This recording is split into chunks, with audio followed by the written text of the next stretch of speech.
Welcome, welcome, welcome, one and all, to yet another episode of WhickTV, a cross-ideological space where we come together to talk about issues political and cultural, from the silly to the serious. And as those of you who've watched my channel for any length of time might know, Tuesdays is a very special segment, one of my personal favorite segments of the week, where we do viewer call-ins and connect with the community. So my community, anyone who wants, pretty much, can call in and talk to me and whoever happens to be my guest host about whatever they like. So if you want to talk to us, if you have some issues with us, or if you just want to say hi, or if you want to praise us, that's all okay. Jump in backstage to my Discord and come on in and talk to us. It'll be fun. But my co-host today, gang, is the one, the only, some say he is the best Mr. Girl Orbiter, ElderDrazi. Hello. Hey, how's it going? Boy, I don't know if I've met those people. But yeah, it's nice to be here. I'm pretty excited about it. I think I just told you a few minutes ago, I almost called into this show a couple times myself, so it's cool to be a part of it. Thank you for having me. Yeah, no problem. Thanks for accepting me. I try to kind of like rotate the spheres where the guests come from. So I've had people from non-political spheres. I've had people from the political community. I've had people from different orbiters and things like that. I like to kind of broaden it and to give my community a wide variety of options of people to talk to. So yeah, I think you're the first Mr. Girl Orbiter I've had, right? So at least for the call-in show. So it should be interesting. It's an honor to be here. I think it'll be fun. It will. It will. The best, most by far, Will and his channel will say. But here we go, gang. Let's do this thing.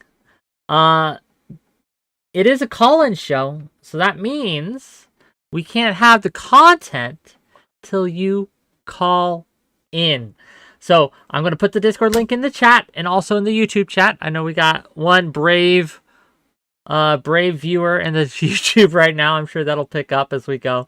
But if you'd like to call in, I want you to hop into backstage, right? Accept the rules first so you can see backstage. Then hop in and we'll pull you in. Let me get those invites out. And then, right, we'll pull in our guests. One moment.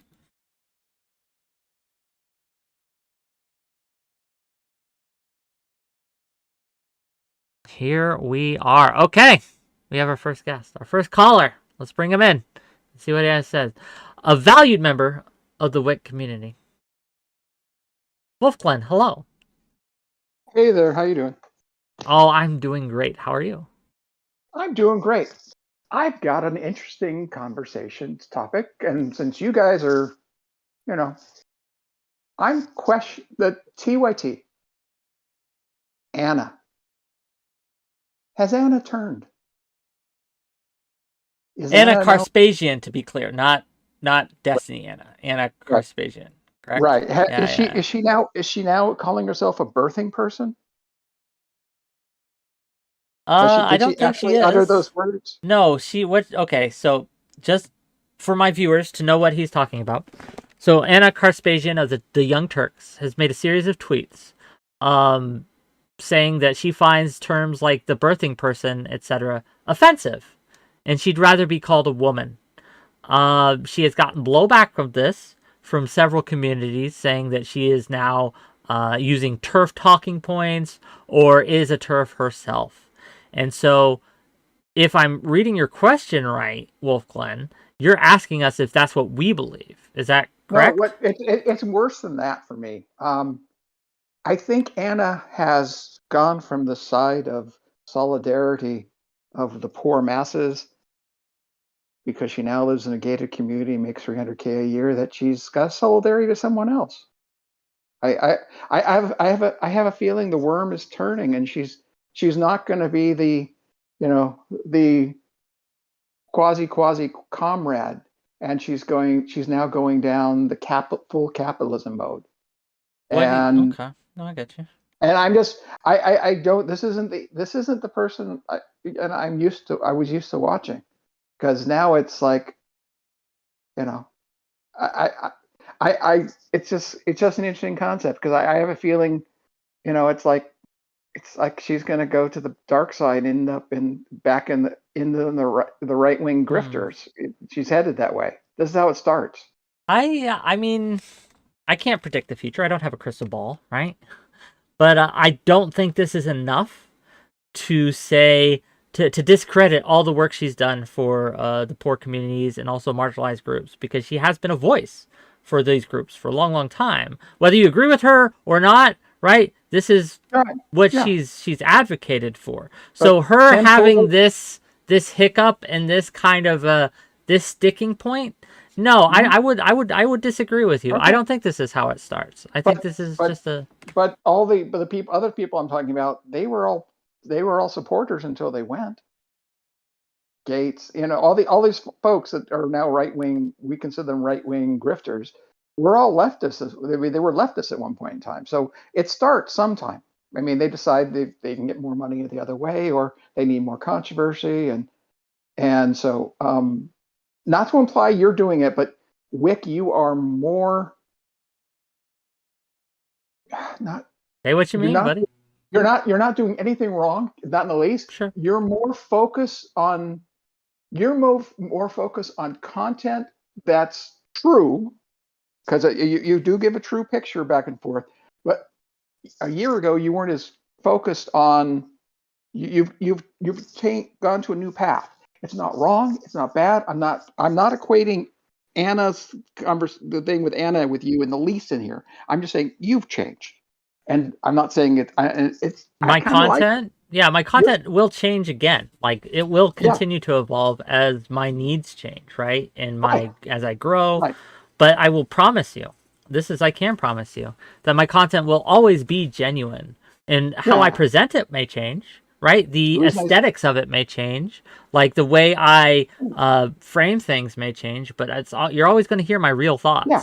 No, we never question that. That's the whole point. Reason we keep on listening, no matter what goes on, because we know Wick is Wick. He may be putting a little different flowery thing on, or whatever. Nothing meant that way. I'm just putting. Never mind. I figure what you're saying. I want to get ElderDrazi's thoughts here, because ElderDrazi's more than just a pretty face. I want to hear his thoughts on the whole situation, if you don't mind. Go ahead. Feel free. So I don't think that you have to be conservative at all to not like a term like that. So if we look at the term, you're basically boiling down somebody's biological sexual function to their entire identity. Like, I don't think that it would be anything against any other human being if I said, I don't want you to call me a sperm donor. I'm not comfortable with that label, which seems to be like a very similar kind of label. It might just genuinely find it offensive. Is that fair? Oh, completely. But the sperm donor usually implies someone who, in a lot of times, it's for a male who doesn't do any. It basically is a sperm donor, does stuff, and had nothing to do with the family. In other words, sure, like a deadbeat dad. Even if that didn't have that association, I think that I might be a little bit grossed out being called that. If my identity, my label was just like my biological sexual function. That might bug me. Well, if my wife of 40 years calls me a sperm donor and it says it in a smile and a sexy way, I'll take it. But normal way, I'm not going to take it.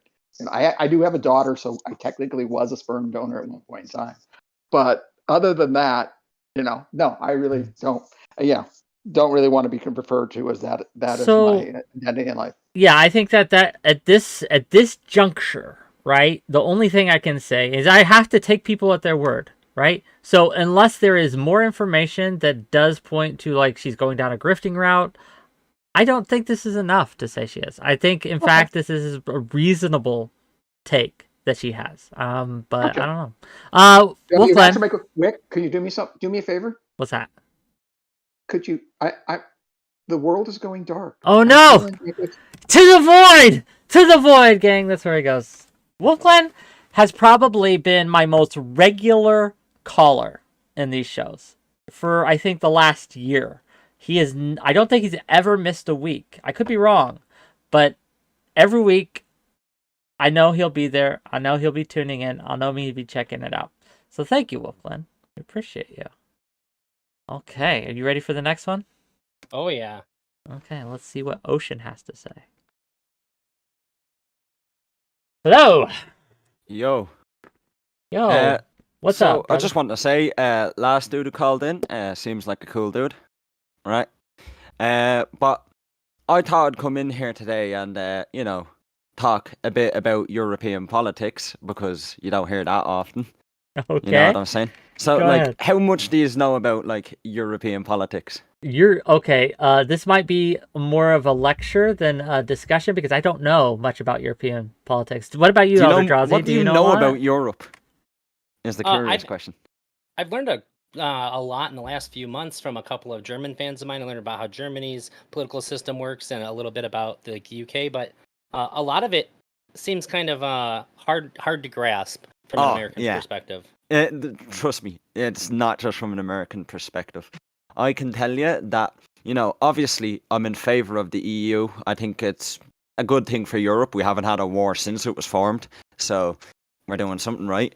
I don't like the way that they serve multinational corporations or their copyright laws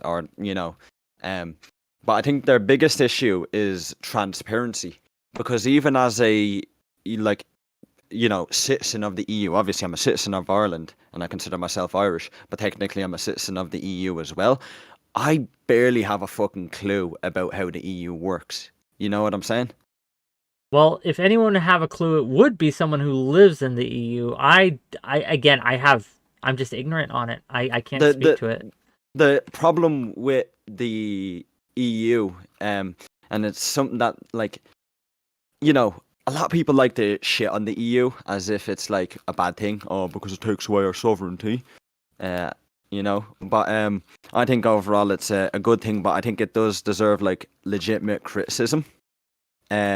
Because they have a huge lack of transparency about the democratic systems of the EU when it comes to the citizens. The average EU citizen doesn't know how the EU works. You have the European Parliament, but then you have 20 other legislatures, and the balance of power is kind of unequal. The EU tends to be dominated by the larger countries. Germany and France, now that the UK is gone, are the two big countries that have the most say in terms of EU policy and all that. Whereas, a small country such as Ireland or Luxembourg or, one of these smaller countries that just doesn't have as much of a say, they, on a actual parliamentary basis, have less to say. They have less seats in parliament, So essentially there are some parts of actual laws of countries that is being determined by German lawmakers and French lawmakers when we don't live in France or Germany, No, I get it. Go on. Does it act against the interest of Ireland, though? I guess that would be the really important I think point, no. The EU has been nothing but a good thing for Ireland. They practically pulled this country out of poverty, you know what I'm saying? A lot of our railroads and big railway hubs and such, Connolly Station in Dublin, which is the major railroad hub in Ireland, were built through EU funding, and being a part of the EU has made our economy, one of the fastest growing economies in the world. But that has a whole set of politics around it itself, This sounds and excuse me if this comes off as ignorant, because it is. I am ignorant to how the EU works, but from your description here, just based off that, what it seems like is it's the old federal versus state problem. I'm going to make it, the AU, the America thing, where the bigger... only difference is we're not arguing about slavery now. Yeah, but the bigger states, right, have outsized influences because of their population, so they got way more electorals and things like that. We balance that here with things like the Senate, right, with things that are not representative when it comes to the population, but kind of give the smaller players an equal say. Does the EU have anything like that? So every country has its own tax policies, but there are certain policies that we have in common, like things such as the Common Agricultural Policy, which is a policy that sets quotas on how much individual farmers can sell, as to not create like an overabundance of like milk and butter, while also guaranteeing a price for the crops and like produce that they sell. And this is like all across the EU. So realistically, there's nothing that lawmakers can do in an individual country to stop the Common Agricultural Policy from being a thing. You know, and I think that there are some parts where this is beneficial. We have a common market. We tend to have very similar laws, and you know, I can travel to anywhere in the EU and I can use the same currency that I use at home, and I don't have to apply for a visa. Like as an EU citizen, I have a right to just live there. I suppose I can just move there if I wanted to. You know, so that's actually like good. genuinely pretty cool. So I guess let me ask you this. Yeah. Right? If you were king of the EU for a day and you could make any change you want to it, one change, one decision that you could come down, whether it be policy, how it's run, whether it be how it interacts with the public or its other members, you only had one change, what would it be? More transparency. I want them to be more transparent about how the decision-making process works, how people, the like common people on the ground who vote for these things, because we do vote in members of the European Parliament and all that in elections that go across the EU. But I think we should do a better job explaining to the people, the citizens, how exactly like the political functions actually work, how laws are determined, how they're made, how they pass through the European Parliament, and how they can, you know, take political action within the EU's framework. You know what I'm saying? Because people have a right to express their political views. They have a right to influence the laws that they live under, and you have to know how to do it.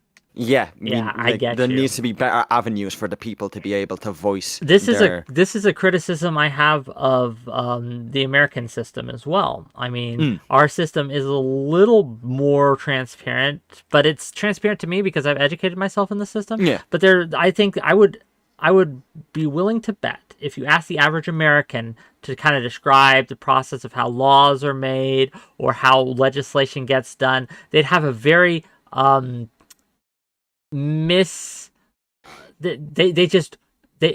lot of misinformation about it. They wouldn't be able to accurately describe it. And you could see evidence of this on how people interact with laws and stuff when it comes on Twitter and social media spaces. They're all like, you should just do this. And why doesn't the president, senator, or whatever local community that they're a part of, that they are disagreeing with, like, they could just do this. It should be easy. But that's not how things work. So yeah. I have a question for you. Then ask. The TikTok bill, what do you think of that? I don't like it. Yeah, I don't know. I don't know a lot about it. Like, look, something does need to be done about Chinese intelligence gathering through the use of these social media programs.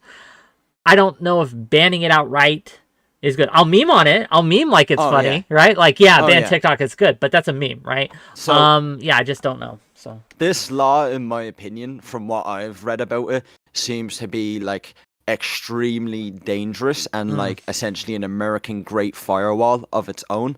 So I've heard that the law is very vague, and what it exactly is it doesn't like outright name TikTok as the like application that's banning. It's basically any application that the US government deems fit to be banned will be banned, and accessing these applications with the use of a VPN would land you 20 years in prison, is what I heard. I don't know if that's true now. Yeah, I'd have to look over the specifics of the law, and I haven't done so yet, so I can't really speak to this. But Ocean. Yeah. You know what happens to everyone who comes in here, right? Yeah. Bring on the next person. The void happens! They go to the void. Interesting topic. But see, the problem with European politics is I'm not versed in it, and so I always feel like I don't have a lot to contribute. Right? It gets really scary. Do you know what the House of the Lords is? I know the name, and I'm somewhat familiar with it, but I would be lying to you if I said I know how it worked, right?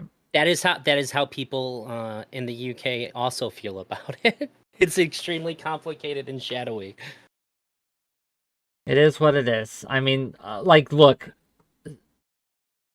you can only make these systems so simple, right? Some complexity is just necessary when you're dealing with organs of government and organs or institutions that produce, make, and enforce laws. There's going to be some level of complexity to it. Anyone who's telling you otherwise has either A, never worked in the space, B, has bad intentions. And what I mean by that, they're pushing an agenda that they want through, so they're trying to sell it as super simple and easy. And oh my God, why aren't they doing anything? Why doesn't Biden do something? Like, what do you want him to do exactly? Right? Like, what? And if he does take these actions, are you okay when the Republicans eventually take power of the Republican president taking similar actions? You know, it's one of those things where people want something to happen, but they don't recognize the dangers that any tool that they build to implement their policies that they want is going to be used eventually by people that they don't want to use them. So you have to craft them with care, and you have to build in checks and balances into these things. But yes. Gang, we have an empty backstage right now, so if you want to call in, dear viewer, we're not scary. We're not going to bite you. We'll probably not yell at you. I can't promise, right? But we probably won't yell at you.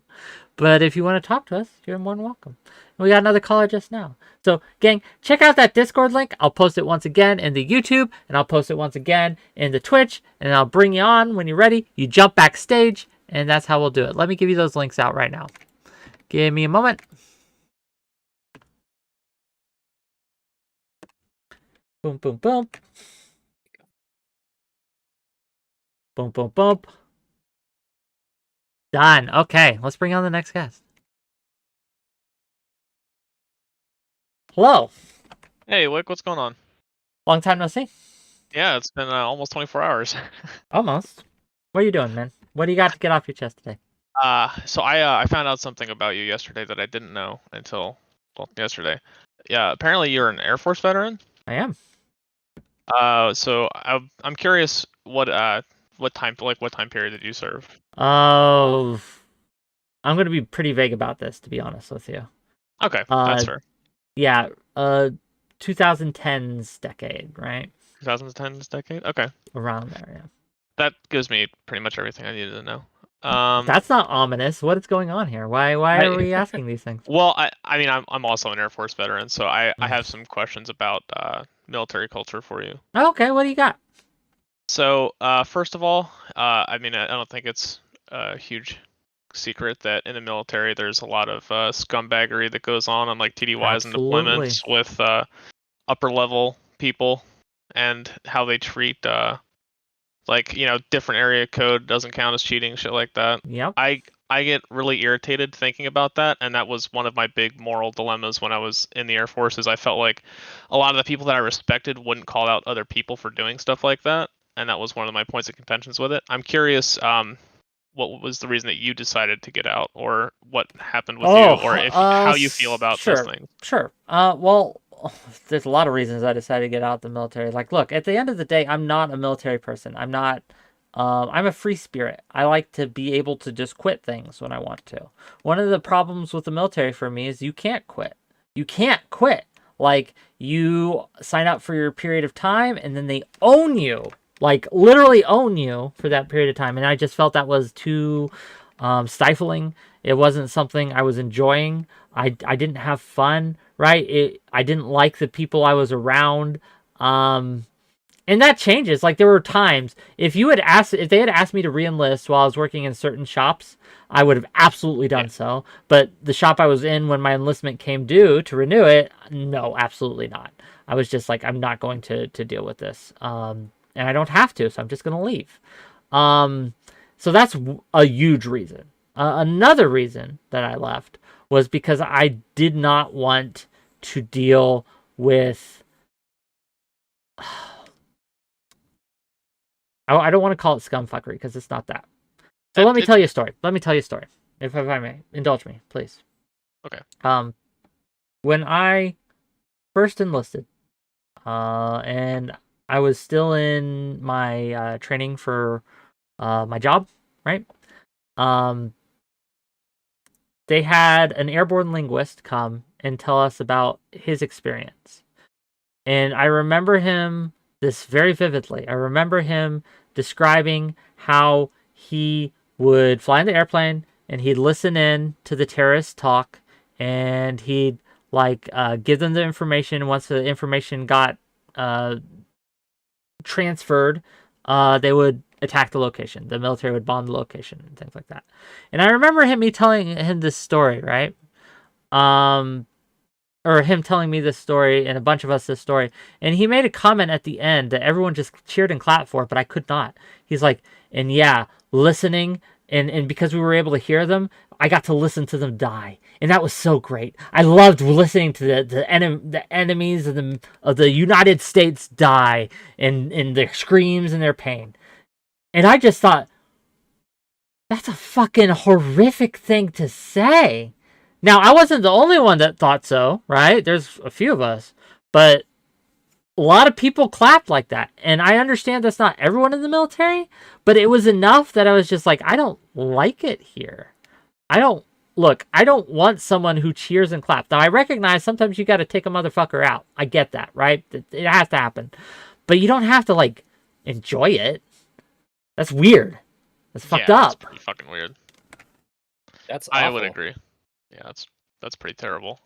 I don't think I have any stories like that. My career field was a bit more kind of like that, I guess, because we were I was a weapons troop, so I did put missiles and bombs on fighter jets and shit. So we had a very deep connection with the actual mission of the Air Force of dropping bombs on people. So a lot of people were like that. I didn't find it super off-putting because I felt like it was just something you had to feel to actually do the job without feeling bad about it. Yeah.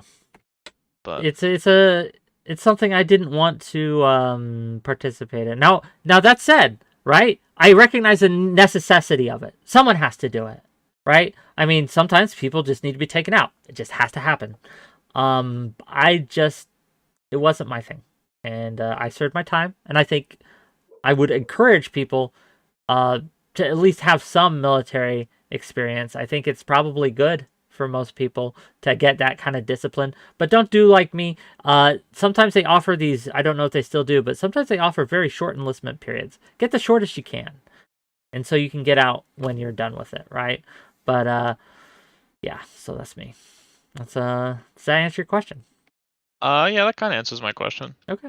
And I guess the only other question I would have about that is when you're on TDYs and stuff and you're experiencing the scumbaggery of upper leadership, did you feel like the people that you looked up to not condemning those people was another component of? No, I understood why you couldn't, right? Why they couldn't, right? They couldn't. Fear of reprisal, yeah. Yeah. But that exists outside the military, right? That exists everywhere. Gang, it exists in the streaming space, right? Don't say that too loud. No, I mean, it does. It does exist. And it's not unique to the military, so that wasn't a factor. Okay. Yeah. Okay. All right. Well, buddy. That was it. I know this is your first call in, but to the void! Everyone gets voided in the end. They all go there in the end. But yeah, I don't like making a big deal about my military stuff, right? People, I always feel weird when people are like, "Oh, thank you for your service." I wasn't on the front lines, right? I wasn't fucking the most risk I had was being at a base that mortars got shot at, right? That's not nothing. It's not nothing, but it's not. When people think about the military, they think I'm in the trenches with a gun and things like that and shooting at the enemy or riding in a convoy or something. I never did any convoy stuff, right? So I tried to go for the Coast Guard. Yeah, why didn't I I tried let really you? hard. I owed back child support. And they said you can't do that anymore. Everything else they were willing to write off. I did scored super good on my ASVAB, and they were like, "Yeah, you're good, but like, you cannot join if you owe money." So okay. Got you. Okay. Well, let's bring in the next contestant on this shindig. I think I got the order right, but if I miss on the order, please forgive me, callers. Hello.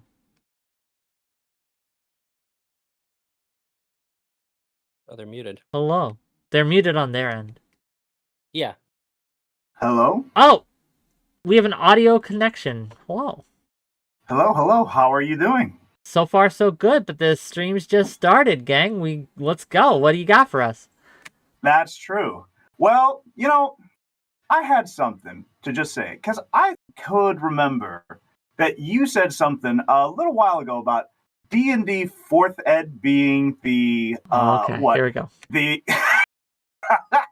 Here we the go. basis for the D&D movie, that the D&D movie is the 4th edition done well. Is that right? What I said was, the tweet was, yeah. It was a GIF of a Street Fighter of Ryu walking to a fight, and the text was, me on my way to tell D&D communities that 4th edition was what the movie was based on in order to start fights. So that's the text. Okay. All right. How serious were you about that? I have something to tell you, sir. I understand. As somebody I understand. who's been, yes. I understand. Let me tell you right now. I'm just gonna say it. 4th edition was the best fucking edition of D&D to date. Okay, I'll be real with you. I said it. I dared. I dared, and you can't stop me. You know what? I've had it with you. With all this bull that I've heard, I have to take index cards of how much shit you've been tossing. I'm 5 torches deep up to all this shenanigans. You know, you keep sacking all this stuff. You gotta take, at the horse's mouth. See, if you were at 4th edition, man, you'd be able to quickly get through that information and get to the meat of the story. But because you like these other editions where you have to do fucking math real hard. But I just want to say, it kind of sounds like you're trying to start a cult. One that's based on 4th edition, sir. Now, all these sound very alien to me. But I want to say, who the Cthulhu are you to do any of this? I got so mad I raged an inferno for another time and another week. And the one sound that you could have said, the one ringing truth that you could have actually gave me was that there was at least something 5th edition had. Now, sure, I went looking through 4th edition. I went looking through all of Middle-earth and its adventures, and I sailed the 7 seas. But let me tell you, sir, I truly, truly hope that you come back to 5th edition and find the right path. No, That's all I gotta say. I have moved on. I have moved on to 13th age. D&D, done. Done for me. They no longer get that wick, right? That big dick wick, okay? They don't get it. But what I want you to do right now is I want you to make a save check, okay? Roll a d20 for me right now. Do it. Oh, my God. Roll it. I know you got it on hand. Roll it. Let's see if you can beat the difficulty check I got for you. Are you going to tell me what the check is? Roll it. Turn on your camera so we can see. Roll it. What? The camera's supposed to be on. Isn't it on? It's not on. I can't see you. You can't see me? Oh, I can't see you. But that's probably a blessing. That's probably a blessing based on what your opinions are. If you look as bad as your opinions are, then there's probably a blessing for the stream.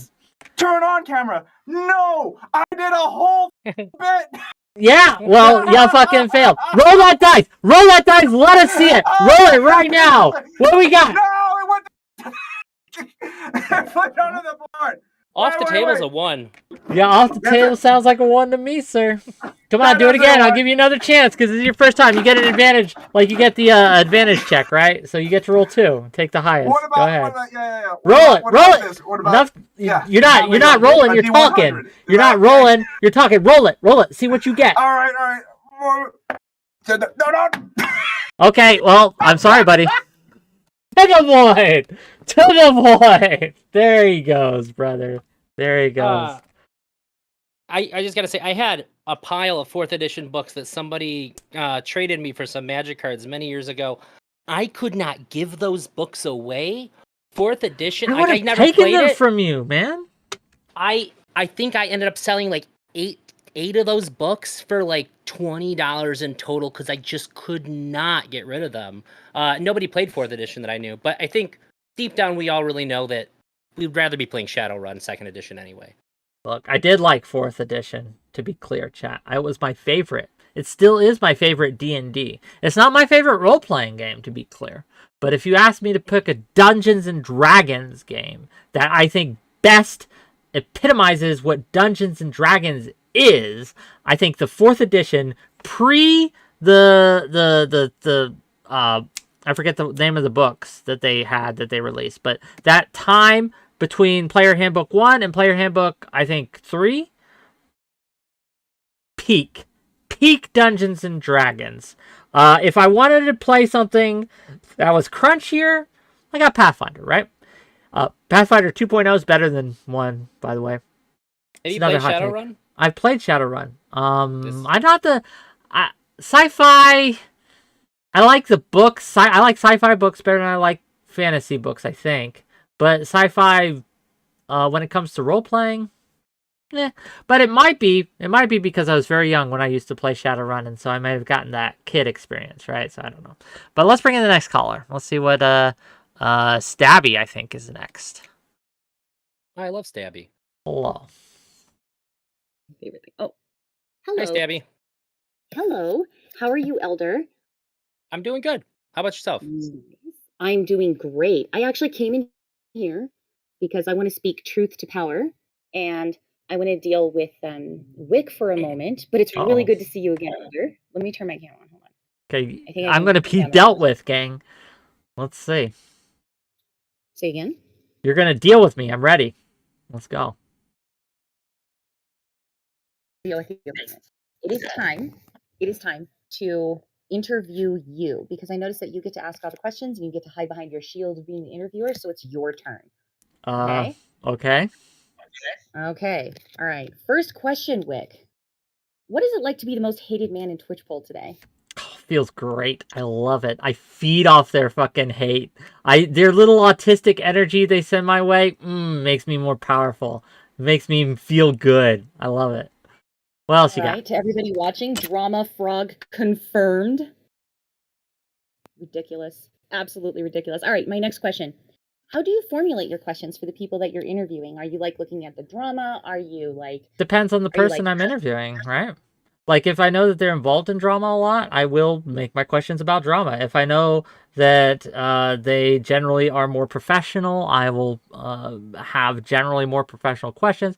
It also depends on what kind of relationship I have with them. Like, is this their 10th time on my show, or is it their first, right? I will come at them with different amounts of energy depending on the context of the relationship I have and the context of the conversation I'm trying to have. So, yeah.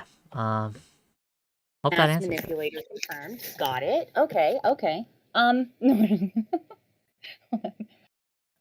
My next question for you is going to be, what is it like to have every time you're critiquing or asking hard questions of Mr. Girl, it gets turned into a, oh, you must love Destiny stance? Like, what is it like? That's not unique. That's not unique to Mr. Girl. If I was critiquing anyone or if I was questioning anyone, they would say, oh, you're just trying to defend someone else, right? Or you're just biased. Or it's these ways to deflect criticisms. That's all. Okay. Fair. Okay. My final question for you is, who is your favorite community member? Why is it me? And it's okay if you say it's because I was in my place in the kitchen. My favorite community members are the ones who call in, who show up every day to my streams, whether they like the stream or not, right? Who participate in my voice chats, who participate in my chats, and who are on my team. I like people who are on my team. And 𝕵𝖎𝖙, you are my favorite community member when you're here on my show. Yeah. Everyone on my show is my current favorite community member. And before the void, if I may, a word from our sponsors, because I am delivering this information to the Fluck Watchers. So a word from our sponsors. Gift him subs and bits. Just because we finished the GoFundMe does not mean I'm not going to stop nagging you. I will bother you in chat if you don't give this man subs and bits. True. Do it. I am a nightmare. Don't make me come find you. True. Subs, bits, now. Okay. 𝕵𝖎𝖙. Subs and bits won't save you from the void. But gang, yeah, if you like the content and you want to support me, financially is the best way to support me. Gifting subs into the Twitch chat. If you're over on YouTube side, super chat, those always help. You can ask me questions. I'll try to read them on screen. And if you haven't liked and subscribed to the YouTube side, do that now. Help that out. I'm getting weird like metrics, like the concurrent viewers. Like it said, I have one screen that says it's 65 right now, and one screen that says it's 6, and I have no idea which it is. But I appreciate all of you who are there. Okay, let's see. We got quite a list of caller inners today. First of all, are you doing okay, Drazi? Yeah. Yeah. Gang, if you have that was fun. if you have questions for ElderDrazi, right? If you have questions that you want to talk to him about, he's here too to be talked to. It doesn't have to it's not just the Wick show. Not just the Wick show. So here we are. But let's bring in the next contestant. I think it was this guy. Hello. Hello. I do apologize if my audio quality isn't great. I'm on a phone. How are you doing? Apology accepted. You have no need to apologize for bad audio. I am the king of bad audio. My people tell me all the time, "Oh, you're peaking. Oh, you're too loud. Oh, you're too soft." I try to balance it, but I'm not very good at the technical side of things. But hi, I'm doing well. How are you? I'm really tired. I'm in Ireland, and it's 20 to 12. And are you friends with our earlier Irish caller? Probably not. What, aren't all Irish people friends? Don't you all go to the pub and just hang out and sing Irish songs and do Irish dances? Yes. Okay.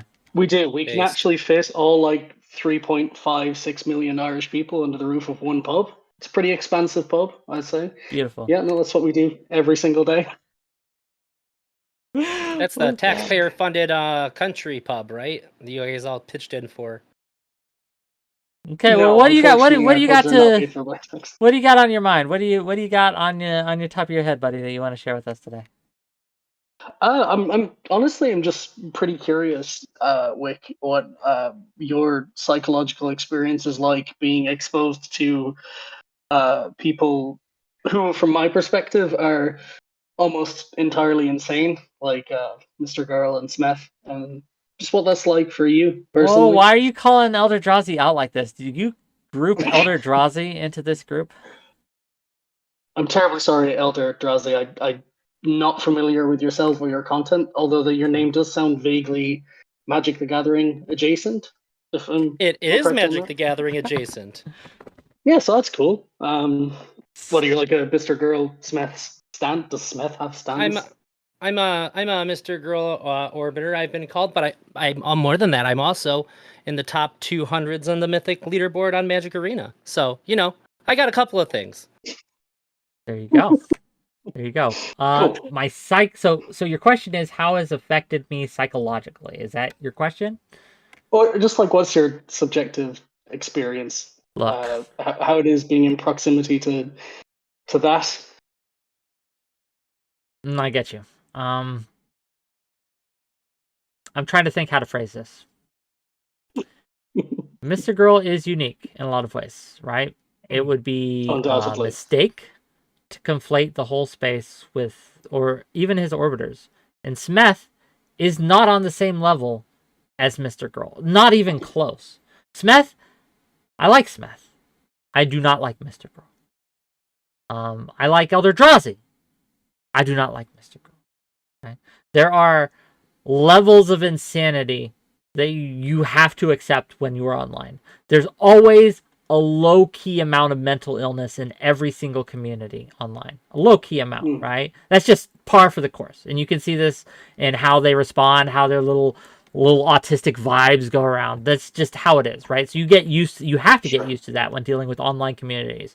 In the streaming world, it's odd because it gets monetized and it gets to, like, there is a performative element to it as well as that the streamer buys into, right? Like, so you got to ride that wave without getting bowled over by it. So you just kind of like it's like surfing. You got to crest on that wave so you can keep afloat and you keep going. It is hard to deal with, right? Especially because since I can't say I'm new to the space anymore, but newer than most, Sure. right? Newer than most. It has been a kind of a learning experience, but yeah, it's a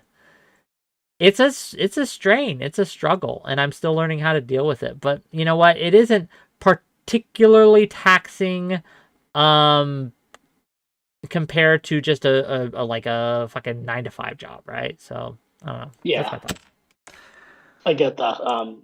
I will say I find you eminently reasonable. Thank you. It's quite refreshing. It's probably something, although maybe not entirely related to the amount of grey that you have in your beard, which is not a diss because I have plenty of grey in my own hair. But Look, you say this, but then I'm gonna make a take at some point, and you're gonna be like, "That's diagnosably dumb, Wick. What are you doing?" And your opinion will change. But first of all, Lord Zach, thank you for the $5. Not much, but here's some money, Wick. You know what? $5 is $5. Hey, $5. I'll do. Give me $5 and I'll read your tweet. Yeah, I appreciate that. I do appreciate you coming thinking I'm reasonable and things, but I promise you, if you stick with me long enough, you're gonna disagree. You got to be okay with that, you're right? a human being. I don't have like Sure. a fully high resolution image of you as a person. It's just I'm just a dude with a job myself. I enjoy this stuff in terms of content, just for primarily like when I'm like downtime at work. So like I'm not like heavily invested. Like people in like the backstage area are talking about being a Mr. Girl simp or being like a lab simp, and I'm like, now in fairness, I'm in my 30s, so I'm maybe past the simping point at this point. But like That's what they that- all say. Yeah, you know that's I a just have to lie. find the Come one, on, right? come on, don't cap here. Like, look, I have seen grown-ass adult men, I'm talking 30s, 40s, 50s, do stupid, insane shit for women. And other way around too. I have seen grown-ass women, 30s, 40s, 50s, do stupid, insane shit Okay, for that yeah, men, I right? get you on that. That's when hormones are involved. But like when you start talking like being a Mr. Girl simp, there's some like I have to ask because I don't know. Maybe you do, but like is Smith like really fucking young? Because the immersion he has into from the peripheral knowledge I have, the immersion he has in like Mr. Girl and the lore and investment in that reeks to me kind of like young person trying to find identity. But I'm not sure. I don't know. I have It no all idea. I just didn't seems ask very his age. scary to me. Honestly, I don't ask, like, if you're, like, the only rule I have on my show, and I've bent it once or twice when someone specifically was, when the show was appropriate for them. But if you're not 18, then you can't come on my show. I made an exception for Dingo, and I've made an exception in the past. But other than that, no. But yeah, I don't care about people's ages about their show. I I think don't. Smeth's in his mid-20s. But you know, I don't know if it's so easy just to label him as simping, or the fact that like a lot of people don't seem to understand that Smith is a legitimate artist. Smith went to art school. I think if you go to art school and you're an artist and you're like that's your identity, if you're not fucking weird, I don't want to look at your art. Period. I don't care what you're gonna show me. You got to bring the weird to give me the context that there's something to your art when you present it to me. So No, that's an Smith is saying he is reasonable- 29 years old. To be clear, Smith is in my chat and he said he's 29. Okay. Hey Smith, Probably Stevie not looking me. young for his age. Any, like, shade. Good job, buddy. In fairness, I'm weird. I went to school for English and philosophy. I'm a poet, so I get that perspective. Give us a poem right now before we send you to the void. Sure. I'll grab one from my last book. It worked. I mean, I should have that shit like ready to go. Otherwise, I can't exactly be calling myself a poet, right? There once was a man in WhickTV. He called in to do all the things he did, but then I avoided him. Bye! Okay, I'm not a poet, gang. What you get, though. I love you, caller. Don't take that personal. You've seen my show before. You know what happens. We got a line. Let's bring in more people! Hello. Hello. How's it going? Doing well. You got a camera for us tonight? Maybe, but it might kick me off. Then I'll bring you back in, so. All right. Let's see I if feel this that. works. Sometimes it doesn't. Hello. Ha ha! Success, gang. It was the stars have aligned. Ice Beans, what's up? Nothing much. I just wanted to say hi and see how y'all were doing, and also ask y'all a question about school shootings, because that's always fun. Well, that went from, pleasant, casual to, oh, this is pretty serious. Okay. First of all, I'm doing well for the most part, right? Like, I mean, look, I'm not going to lie to you guys. Stress, there's always stress with these things and being a streamer, but overall, I'm doing pretty good. How are you? I'm doing fine. I'm surviving. I'm in the U.S. For a brief stint, and that's Welcome why to the U.S. Welcome to the United States of America. Thank you very much. This is my friend, hello, Juniper. friend. She's being very bad, so she might get put in timeout. But yes, she's the reason why I have parrot emotes. But in any case, yes, I'm here for just a short while, and all I've ever heard anyone talk to me about since I came back in has been school shootings. So I just wanted to get y'all's opinions on how things are going. Give us your opinion first, Elder. Go ahead. So we have a lot of guns and a lot of accessibility to guns, and people who really like guns sometimes don't like to put them up. And there's just, I don't know, it's impossible to have a rational conversation about school shootings in this country because people will take any kind of conversation about how to prevent that is a prompt to take an immediate defense against not giving up their guns, even if we're just trying to talk about how to prevent them from getting into the hands of kids. So it's very, very hard for us to have a real conversation about it because the people with the guns don't want to have any real conversation about it, period. And I'm fairly pro Second Amendment, but I'm also, I would like to have these conversations, but it just seems like it's very, very hard to have these conversations.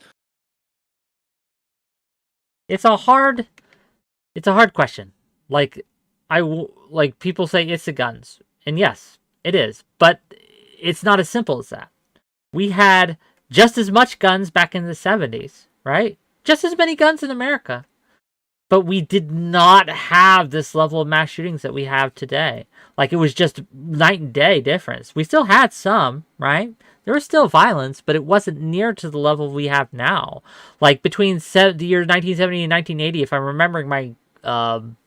remembering correctly, and please don't quote me on these, but we had like 19 school shootings, right?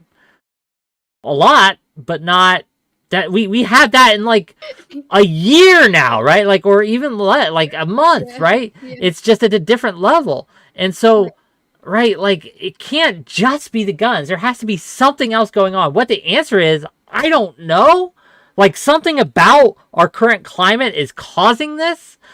I just don't know what it is, right?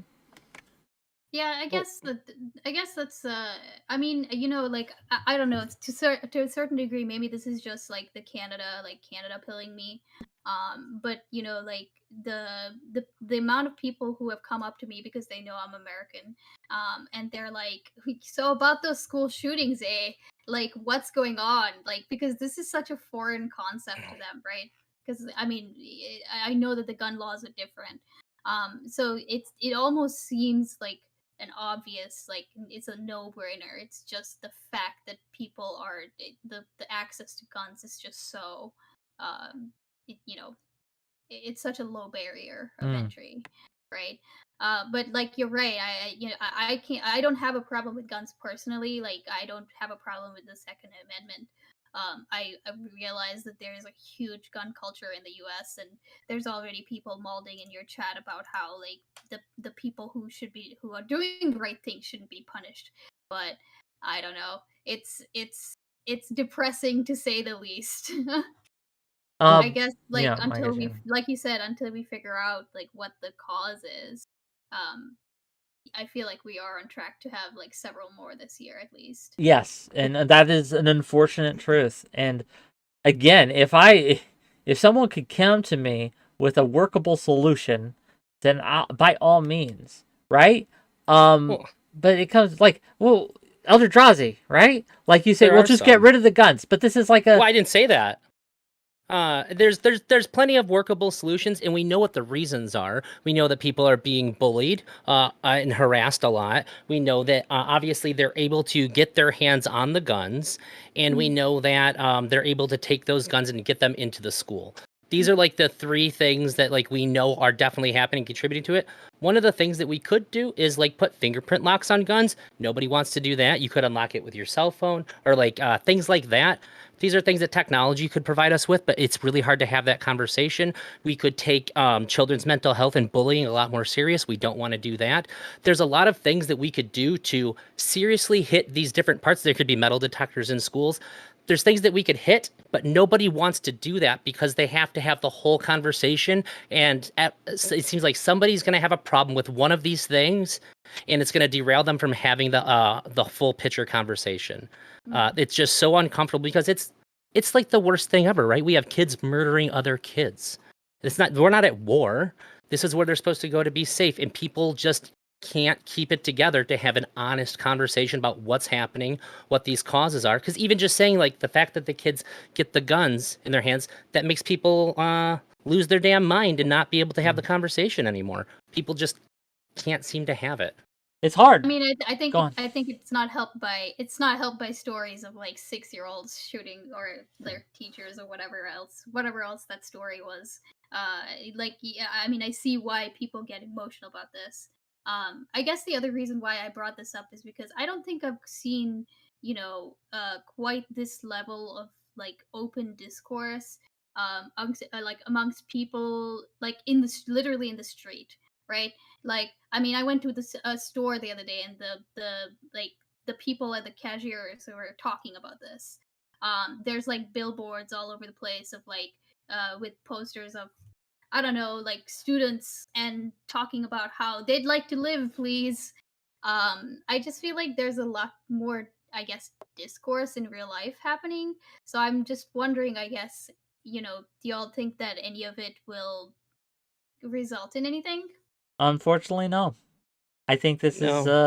I hope I'm wrong. I hope I'm wrong because we have had things change, right? I believe the Senate earlier, either this year or late last year, passed a pretty good gun control bill through the Senate, right? It wasn't perfect, but it was something, right? And I don't have the details at the top of my head, but I remember praising it at the time. But again, like it's a very fraught problem. It's not like it touches on so many aspects of our culture and so many aspects of our laws and legislation and how we get things done that it becomes almost impossible to do because you'd have to do it on a federal level. If you want this to be effective, it have to be federal. Because if you just do it by states to state, someone will just pick it up in one state, bring it to another. It's just not very feasible. I don't know. I don't know what to do. I don't know what the answer is, but I know I have no faith of it getting better anytime soon. And that sucks, but yeah. Conversations happening in Canada? You said people are talking about it a lot? No, actually down here. Down here is what I meant. Yeah, down here. Because of course it's happening in Canada, of course. Like, they're obsessed with whatever's happening in the US all the time. That's just how it is. But I guess I'd never really I've never really seen people talking about this on such a broader level. Like, people are talking about this like how they kind of are talking about the weather, Like, I had one of my upper bosses just chit chat with me today, and he brought it up, and it was like, I've never talked about this with you. Like, we're just talking about living in different countries, and my going back and forth between Canada and here, and he brought it up, and we had a big ass conversation about this. So it's just something that I noticed that I guess more people are talking about it in general. Gotcha. So I guess it's I'm just wondering if that means something will change. But like you said, good question. Probably not. Good question. Icebeans, are you okay otherwise? I'm doing fine. I'm most likely headed back near the end of the month, so I'll return to streaming. Oh, nice. Maybe I can get you on my show again, and we can argue. It'll be fun. But you know where you're going right now, don't you? Sure. To the boy. Don't sound so excited. Like, sure, I guess, but if I have to. Right. What a good caller. I like Ice Beans. Yeah, she was nice. I don't know where you're at, but in the Midwest, it's like you could maybe get into a fight if you bring it up to the wrong person. I I'm don't in the know if that's Midwest. true. Let me bring on the next contestant. Hello.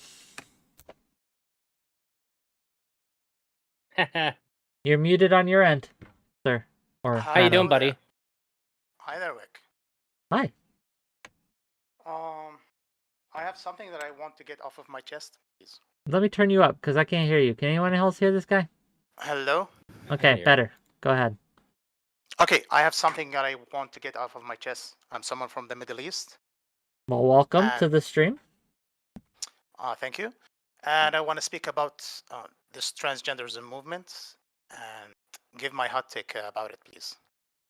It is the Colin show. This is ominous, but go ahead. Okay. Hey, So, I know we know each other. Just keep it within reason, my guy. Okay. I love you, buddy. Yeah, sure. But I'm gonna start with the hot take. Okay. But I'm gonna be respectful. So I believe that being a trans, especially socially, is meaningless and harmful, even for an atheist progressive society.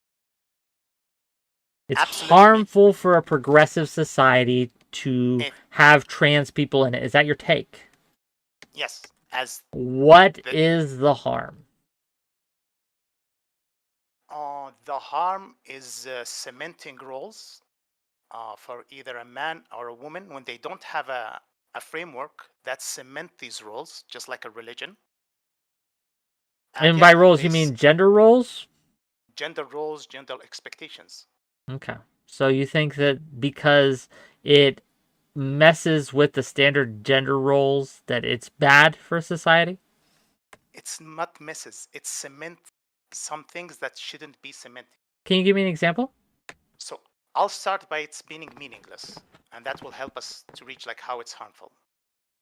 So if someone in a progressive atheist country is a man, he can do all the roles, all the expectations of a woman without the need to transition to become a woman. Therefore, transitioning is meaningless. Can you give now an example where you refute this claim? Sure. I think that meaning isn't derived just from a social network. It's also derived from within. And as I understand it, many, not all, but many trans individuals, right, derive meaning from transitioning into the gender of their choice, or this gives them meaning, and we may not understand it, we may not get it, but it's absolutely there. But and how? This is an unfalsifiable thing because you can't really mind read people and tell how they really feel, but we just have to kind of believe them at a certain point, right? No, so how are they transitioning? So it seems that they're going to transition to align themselves with the expectations, roles, and behaviors of the other category. Yes, in order to present as it. Yes, yes. If you create any scenario now, it will be meaningless. So if you can try with any scenario. So someone, is transitioning from man to woman. If he try to align himself with any behavior, it's meaningless in a progressive atheist society.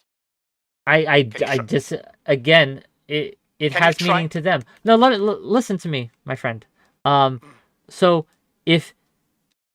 okay, let me give you an example that maybe will help. Please. So, I have all these options for food, okay? But I eat these little pretzel stick things because they make me happy and they taste yummy, okay? It's not really, there's no meaning to it, right? Outside of it. But I derive meaning this is delicious. And I'm going to eat it. It makes me feel good. And that's enough. I can make the choice to eat whatever I like because it makes me feel good, right? Do you disagree? No, but that's a preference that's completely different from how complicated things with the sex and how What I'm trying to societies demonstrate to you is that meaning can be derived from within, and it doesn't have to have an But- external approval that's- from other people. But that's the definition of gender from the World Health Organization. Socially constructed and includes norms, behaviors, and roles associated with being a man or woman. So if you know if you know any trans person and tell them, why did you transition? They'll probably say, I want to like align myself with the other category to relieve myself of pressures. Yeah, to alleviate their gender dysphoria. Yes. So how did they do it? Did they like dress or like make their hair long or like started to do in a masculine roles? A lot of them do, yeah. Sure. What masculine roles that they want to do that they cannot do in their like current category? They want to Stoic. go on. Oh, if I may. Yeah. So here's the thing. People can do certain things, but that doesn't mean that their experience will be the same as a person who is not the gender they're born as will have. When I was a kid, I had a very hard time understanding when people would say, that's a girl's thing or that's a boy's thing. That didn't make any sense to me. So I kind of understand where you're coming from. However, if there is a woman who works construction, and I've experienced this as somebody who pulls cable for a living, this woman is going to be treated very, very different. There seems to be two routes that people take. Either they will infantilize her nonstop on the clock, or she has to end up being one of the guys in that being that she has to lean hard into women jokes. She has to be like overtly sexual in order to get along. One of these two things are going to happen to her. So if a woman is doing something that typically is reserved for men in society, there are going to be a lot of things that a man would not have to deal with, and their experience is going to get shaped by those things.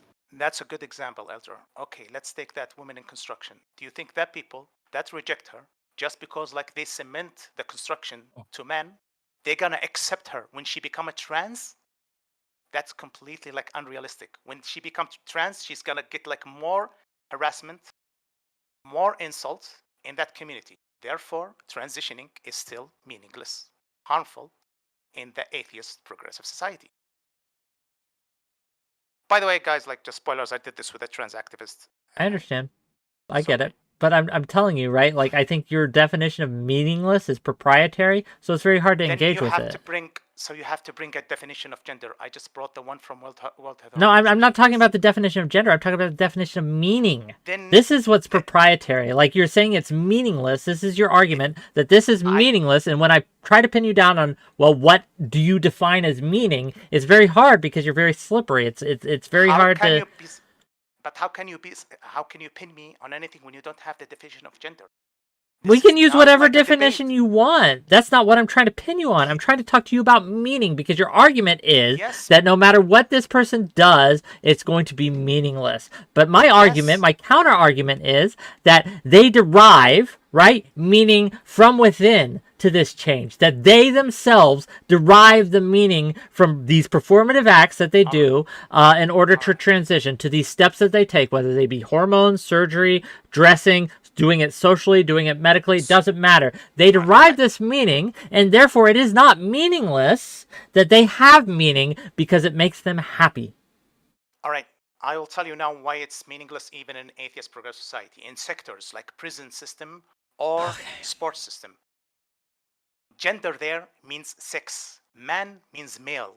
Woman means female. Even in these sectors, huge sectors that atheist progressive society work on. You know that?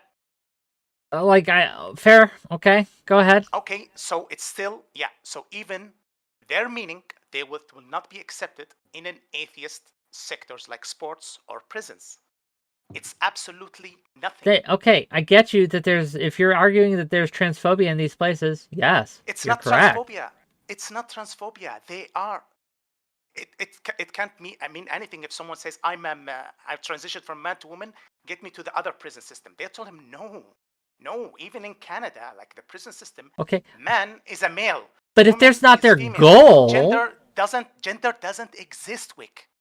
gender is a social construct, but to argue it doesn't exist would be silly because it Okay, if absolutely you- does. We have presentations. Gender is in part, at least, a performance. Gender is in part, at least, a performance of social norms that help other people to identify us as the gender of we were trying to present as. So if I wanted to present as a woman, I would perform in a certain way. Now, you can argue that these gender roles are subjective, and you're absolutely right.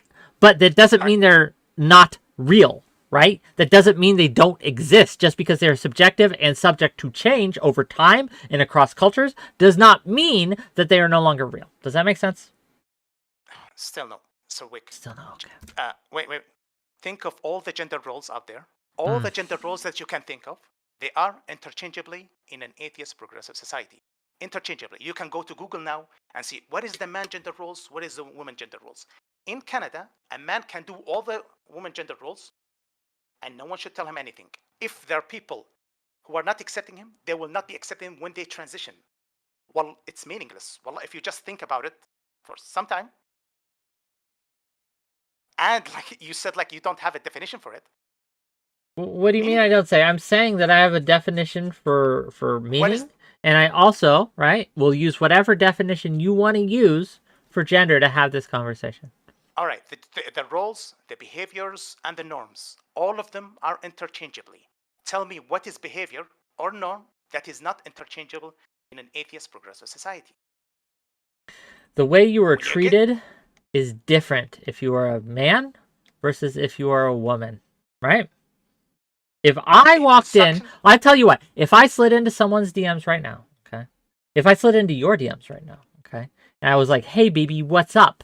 You will treat me much differently than if some e-girl does it. Okay. You will treat me much differently than if some e-girl slides into your DMs. Why? Because I'm a man and they are a pretty woman. I got you. I love your example. If an e-girl, yes, I'm gonna treat her. I'm gonna be horny. I'm gonna give you that wicket, okay? I'm heterosexual. Yep. If you DM me, I'm gonna say, oh, I'm heterosexual. I don't want you to slide in my DMs. But do you think now, when you say I'm a trans woman and Wick, you become like a trans woman, I'm gonna say, oh no, I'm gonna accept you and treat you just like that. How would you know? What do you mean? How would I know? Someone DMs you right now. If a girl DMs you right now, how will you know they're trans or not? Okay, so now you are saying about like hiding the identity completely, about passing completely, like saying. Yeah, if you can't tell the difference, does it matter? Okay, but first, now do you? If you can't tell the difference, does it matter? If you cannot tell, right, whether who you're DMing is trans or cis, you're going to respond, right? You're going to respond the same way. You are going to treat them as a woman because that's how you perceive them. Perception is important. Stoic? Stoic, I would love to have this with you in a longer format right now, but we got 4 people in the backstage. Love you. I love you too. Bye. Take care, buddy. I don't he tried.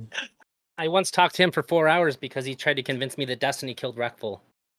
What? I'm not kidding. I'm not kidding. I spent 4 hours calmly and going through and debunking every single piece of it. Honestly, that video is a monument to my patience. But I do. He's got a good heart. He does. I know. No, it was a fine conversation. I just don't understand, right? What his overall point was. It's meaningless because people will still treat you still won't treat you how you want to be treated.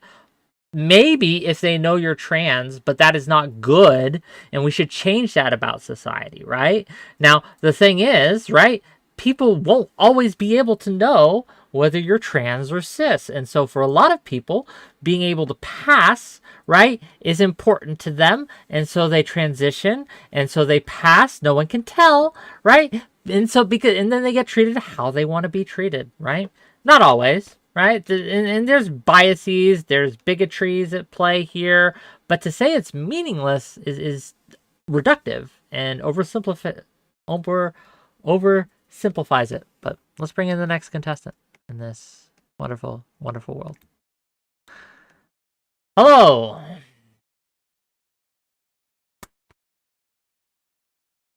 Hey. Yo, what up? How are you? Hello? Hello? How are Hello. you? Hi. I got brought in here at the worst possible time. My brother just came back home, told me to put on the NBA game, and my sister walked into the room. You were in line and backstage. I figured you wanted in, brother. Yeah, no, I did. I still do. I'm Okay. just I don't know. It was just such a random. It's okay. Well, They you caught got a me off camera for guard. us today? No, I don't have a camera. That's fine. What do you got for us? I wanted to know why you hate Mr. Girl. I don't hate him. Hate's a strong word. I don't like him. I think he's dishonest. Dishonest? What does that mean? Yep. That means exactly what it says. I think he is a dishonest person. How has he been dishonest? I think that he lies to himself and others, and he misrepresents who he is, right?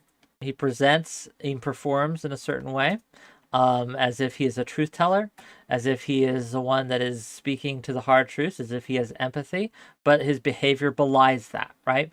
Actions speak louder than words, and his actions and how he's treated both me and people, others in the course of me watching these interviews and watching his interactions in this space, have shown that, oh, this man does not, right?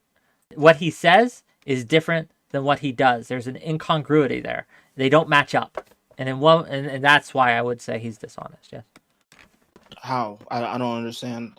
Because when I see him, it doesn't seem to be, nothing seems to be incongruent to me. Well, let me give you an example from when I was interviewing him, okay? Okay. So, he kept accusing me of maneuvering, being manipulative, trying to trap him, right? And doing all these things in a way that's what he thought that was happening, right? That's what he knew it was happening, and there's nothing you do to convince him. I think this is an example of him lying to himself, right? I think that this is an example of him painting me as dishonest and disingenuous, and when that was just not true. So whether or not he was believed it himself or not, either way, he's either lying to me or he's lying to me and himself. Either way, I would consider that dishonest. It feels like saying that somebody is lying to themselves. Honestly, you might not like this. Feels like a dishonest way of convincing yourself that somebody is a liar. I understand. I get it. I get it. Can't they just and be if wrong? it was just that, if this was just the only example I had, then fair, maybe, because I was involved in it. And when we're personally involved in something, we can. It gets fuzzy wuzzy, right? Because our own egos get involved and our own ways of believing and thinking get involved, and we can't see the forest for the trees sometimes, right? We get in our own way. But I also watched his interviews with President Sunday. I also watched his interviews with Big Papa Fascist. I didn't watch much of that, to be clear. I watched a little bit of his Shaylin interview. I watched his interview with Kidology. I watched how he has interacted in other areas, right? And again, I'm not a huge consumer of his content, right? I didn't really know much about him until I started interacting with him in this space. But like I said, he throws up a lot of red flags, and while I cannot ever know for sure, I know enough to believe that I can call him dishonest, right? And maybe I'm wrong, right? Maybe he can demonstrate I'm wrong, because this is an unfalsifiable thing, right? But I can demonstrate where he has advocated to work in one way, but then has himself done the opposite, right? So I'll give you an example with the report. And his misrepresentation of the people who were coming forward in order to solicit Anna's testimony and Anna's logs and things like that. I think that was a fundamentally dishonest thing to do. But I think I need a little bit more context on that. I didn't really understand what you said. I didn't understand what you meant when you said that. So, again, when Mr. Girl tried to solicit the logs from Anna, who was texting with Destiny, right? Sexting with Destiny. He, in order to do so, presented it as if, and I talked to Anna about this off stream, and so I confirmed with her, right? And she told me that I can confirm that I confirmed with her, right? So I got the consent. She said that when Mr. Girl came to her, he presented it as if there were many other women that were coming forward as well as her. that was not true. Maybe he thought there were. I mean, but again, like this goes back to the like either lying to you or lying to yourself, right? Let me be a little bit more specific, because that does sound like some crazy shit that I just said. There were a lot of people working behind the scenes trying to sabotage his investigation. There were a lot of people who were telling him that they were going to come out against Destiny, that they had these stories, and really they were just like secret operatives working for Destiny in order to sabotage the article. So maybe when he said that to Anna, he was actually under the impression that there were a lot of people who were going to come out, but he didn't realize that a bunch of Destiny acolytes were, working to try to sabotage the article. There is some credibility to Destiny. that. Or, right? Mm-hmm. He simply wanted to get Anna's logs, and so he lied to her in order to do so. Yeah, right? We have no idea whether or not that's true. Yeah, but we can infer. And what we can infer from other actions, right? It's a pattern. It'd be like if it's just not if it was only one of these incidents alone, okay. But when we see a pattern of behavior, again, Occam's razor comes into play. The most likely explanation is probably, right? Not certainly, but probably the explanation. Yeah, but the problem is that's the most likely explanation. Thus far, you've given me 2 examples, and both examples have not really proven in any way, shape, or form the hypothesis that you have that he's a liar and that he's dishonest. How many do you need? We know for a fact. We know for a fact that there are people, at least 2, one being 𝕵𝖎𝖎 and some random girl that was messaging Destiny, that lied to him in order to sabotage the report. So I personally think it's more likely that he was under the impression that more people were going to come out, but that all these people were just liars who were just lying in order to defend Destiny, like cult members do. Well, let me give you another example. Okay, that again, alone, you'd be like, well, this doesn't prove anything, but I'm not trying to prove anything. I'm trying to explain why I've come to the conclusion that I have, right? Okay. So in the report, you look at it, in some of the logs, they have links to the source, right?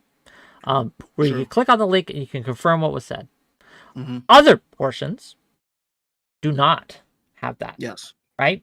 And so, again, I wish he had stayed enough and answered my damn question, because I don't know, right? The question becomes, did he do that? Stop, so I can finish. Did he do that in order to purposely misrepresent and remove context so that they only got a very dishonest view of things? Or it's possible he just couldn't find some of the links. I don't know which it is, but again, that's another piece of the puzzle that we have to take into account when we look, is Mr. Girl an honest person?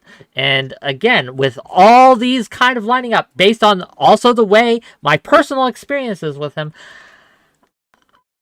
yeah, I'm going to say no. I would just like to interject. Well, not even interject, because you just said your piece. I would like to say he didn't leave, and therefore he couldn't answer your questions. You kicked him, and also, you think the conversation was anywhere near productive at that point when I kicked him? Like, were we getting anywhere? I just want to set the record straight. I'm not saying that you didn't kick him for a good reason. I'm just saying he didn't leave. You kicked him. And what's the other thing I want to say? Yeah, to me, this is not a pattern of behavior. Him thinking that you are being dishonest is not him being dishonest, or at least it doesn't prove that he's being dishonest. The links thing, I'll give that to you. That is kind of weird that you didn't include all of the links, sure. But then the other thing with Anna, again, there were people who were trying to sabotage the article. So I think it's very likely that he thought that more people were going to come out. So to me, this doesn't establish a pattern at all. Okay, I understand that. Oh, go ahead, Drazi, please chime in. So I'd like to sort of be in the middle here on this, because, so Benny, obviously, I'm sympathetic to a lot of things you say. I did see the evidence that you saw that some people were fucking with him. And this was even confirmed like on Destiny's stream that happened. But the thing that I think was bad with all these interviews, Wicks included, is that on Mr. Girl's end, I think that he didn't wait long enough. He was obviously very sensitive to a lot of things about the article, and if the article is as important to him as he is espoused to, that you and I have heard him espouse for many months, he needed to be more prepared to deal with questions that he wasn't going to be fully emotionally comfortable with, whether that takes the form of waiting to go on and talk about them or whatever he had to do. He needed to be able to go in and have good interviews. He needed to have interviews that didn't derail. He needed to put in some effort that put his feelings aside for the sake of this thing that he sees as very, very important that everybody needs to hear. It hurts the article going in and having things go the way that they consistently did. And on every interviewer's side, I think that I would have liked to see a little bit more consideration for how sketchy and like jumpy and sensitive that he would be after that coming out.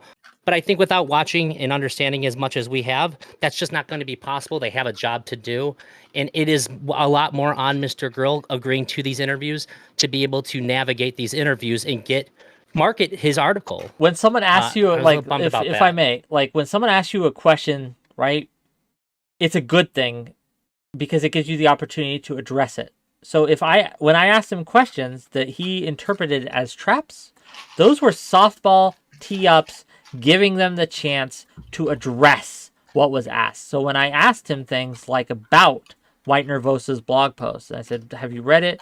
What is your response?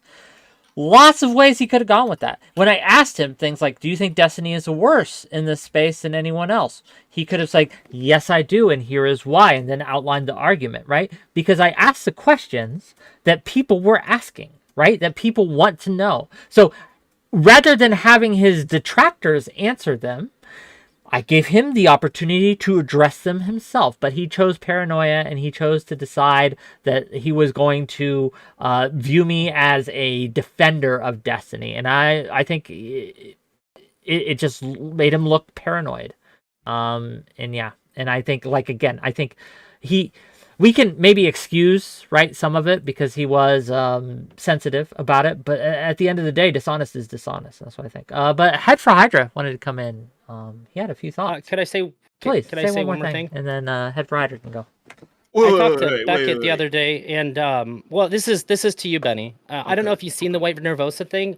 Beckett had read it to me, and it was really tough to hear a lot of that stuff because I think that when Wick asked him about it, he said no comment, and I think that if you don't respond to that, and you don't have a good answer, that hurts the article more than anything anybody could ever ask you. She made a lot of claims there, and she put a lot of DM screenshots and even voice clips in there that suggested that he did mislead her.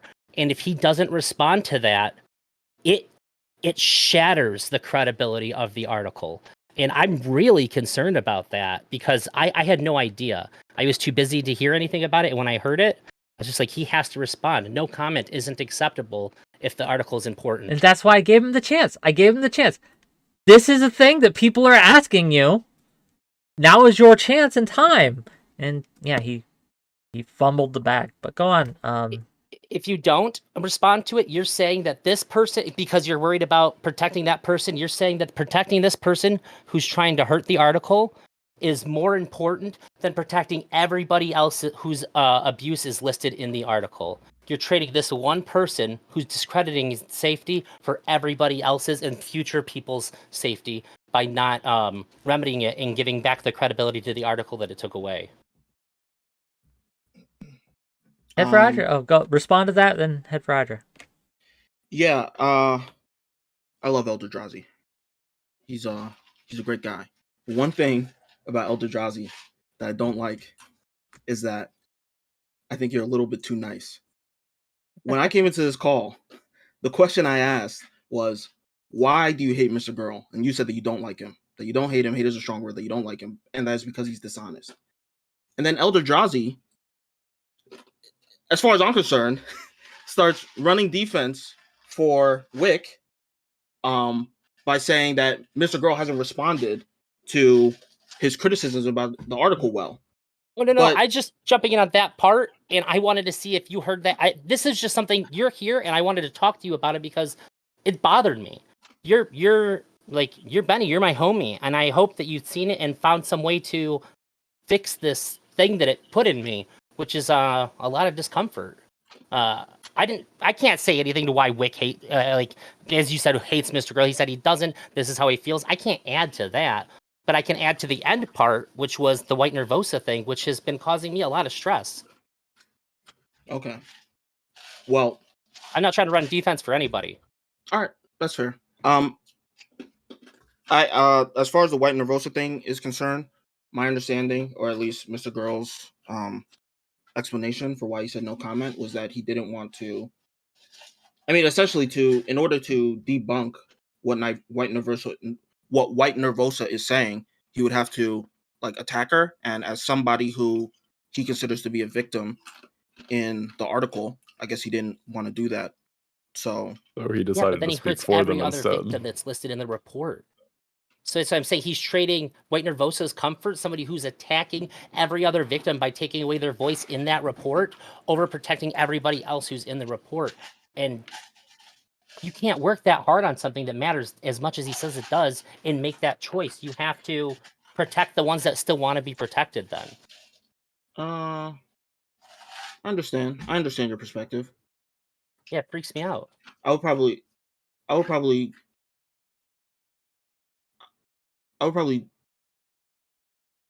defend myself against White Nervosa if I was in that position. So yeah, I think I disagree with Mr. Girl there. Yeah, the other possibility is she's just right? The other possibility is she's just right, and that It's what just she the said only happened voice we did have. happen, right? Well, I don't really know what her criticisms were. So That Mr. Girl purposely misled people like Anna in order and misrepresented what he had in order to solicit her coming forward. That's what She that's seemed what to the claim was. demonstrate that she was lied to by him, that he said Yes. she was going to be anonymous in it, and then she wasn't anonymous in it. And also things were misframed, and she had screenshots of their DMs and voice clips and everything. Like, it was very hard for me to listen to that live on the spot on Beckett's stream and figure out how I felt. And I had to hold it for a few days. And this is the first time I've talked about it since then.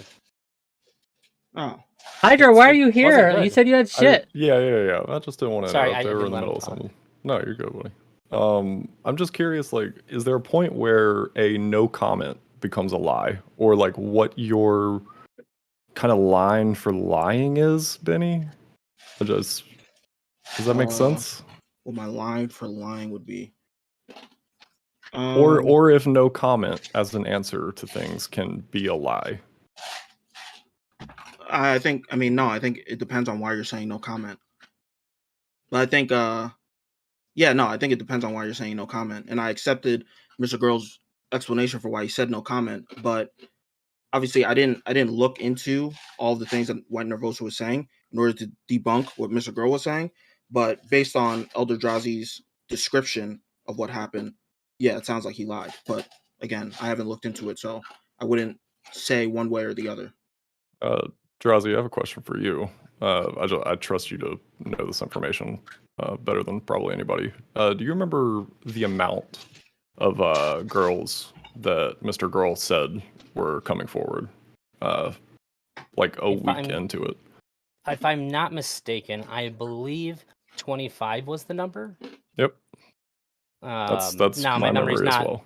perfect, but yeah, it seemed to be the case. And I don't think just because there's not 25 listed doesn't mean Sure. that was the case. A lot of them could have said, I want to be off the record, or many of them could have taken the opportunity to use what he said and pull out towards the end when they saw things were getting crazy. I don't know this. But it does, saying that and then presenting what was presented doesn't look good for the article or the claims that were made. If I'm being as good faith as possible to that comment, I think I would say that it was foolish to say that at all before having the end result. Because I totally agree with that. At what point optics matter in this? Elder When you're talking Drazi. about this kind of thing. At what point, and I'll ask this to you, Benny, right? That's your name, Benny? Yeah. Okay. At what point do you stop giving Mr. Girl all this grace? I think you're being very charitable, right, to him. And I can understand that. I can accept that. But is there ever a point, or what line needs to be crossed where you're like, okay, this is just too much here. I can no longer give the grace I want to here. I just gotta go with what, seems to be the truth. This is the first time that it seems like so White Nervosa is saying something, he's not saying anything. And she's presented some pretty compelling, a pretty compelling narrative of what happened. And so there's nothing really to argue here. I'm saying that he's in the wrong. At the very least, he has to respond, because by his own admission, this report is important. This has substance that is important for the future and for the reconciliation of victims within it. And if he doesn't respond to that, he is hurting every other person that he wrote about, assuming that the narrative in the report is true. So, like, all the things that if all the things that he says he believes are true, it is irresponsible to not comment on this out of fear for her safety when there's all these other people who hinge on it. He has to respond, otherwise something is dishonest here, whether it be the care for everybody else or the interaction that he had with 𝕾𝖍𝖎𝖙, and that pisses me off. That's exactly what I would add to that. Was like, it's There's a moral like a debt. blatant disregard to every other person that's talked about in this article, if that's the case. And within that kind of presupposes him lying about giving a shit more about all of these people, as opposed to this being like a means of like tearing someone else down, or like baselessly. That person being Destiny, obviously. Sure. And I've always said if he was shown to be lying, that would be a hard line for me. And right now, I can't say that he is, but he owes everybody who's read that, if they want to take it seriously, a response that dispels that narrative. It's important, and I'm really frustrated about it. For me, it's a little bit difficult because the strength of the cult, it's so powerful that I feel like I have to. That's an assumption, though. No, the cult. Are you talking about DGG, just for clarity? Yeah. Okay, go Yeah, on. of course. It's so powerful that I have to like. I feel like I have to push in the opposite direction just to like find myself somewhere near the truth. Again, like if it was verifiably factual that he was like lying, I mean, I don't know if that would make me say fuck him, because people lie all the time. Well, no. Let me be a little bit more specific.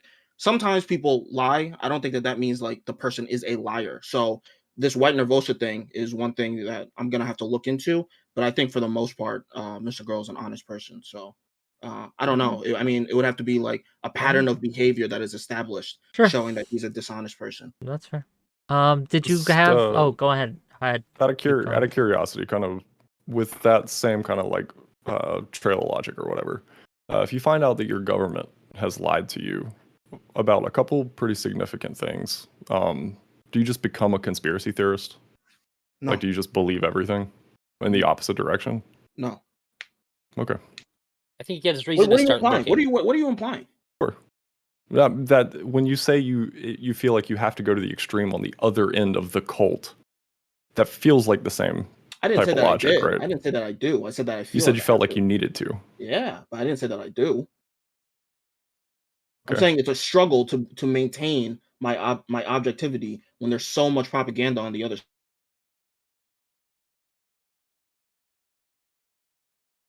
Okay. Just real quick. Madam Genevieve is going to be calling in. And Madam Genevieve had an experience with Mr. Girl, right? And I wanted to give her space to tell her story. I wanted to do it yesterday with Smith, but she was busy, right? But she contacted me and said, I want to call in and do it now. So we're going to do it now. Hello. Yes, I will. And I'm going to kick you both out. Sorry. Or whatever. Cool. Appreciate you guys. No problem. It's nice to meet you, Hydra. Yeah, you too, bud.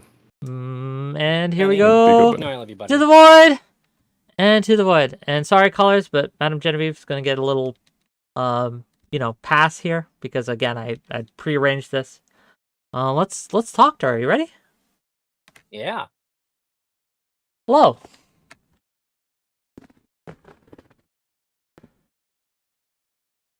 You're muted on your end. Hello. Oh, hello. We can hear you. Yes. Hello. Fantastic. Sorry, I don't have a camera for you today. It's all good. I understand. I appreciate you taking time of your day to call in. I really do. Of course. Sorry, I missed you last time. It's fine. I understand you can't be on call just in case, something comes up that I need you to come get some clarity on. But me and Smith were talking yesterday. And your story with Mr. Girl came up, right? And I realized that I don't know all the facts here, and I don't want to get it wrong. So I wanted you to come on and give your thoughts on, and kind of tell your story about how Mr. Girl approached you, what happened with the information. I get you guys had a pretty public falling out, if that's correct to say, right? Yeah, I think that would be a fairly correct statement. And I haven't really, other than my original tweets on the matter, I haven't really publicly spoken about it in any capacity. So this is a WhickTV exclusive. There you go. Well, I appreciate you. And do you mind if me and ElderDrazi, as you tell, maybe ask clarifying questions just so we can understand better? Do you mind if that's... Yeah. Okay. Yeah, of course. By the way, it's nice to talk to you again. I haven't seen you since our first date on WhickStream.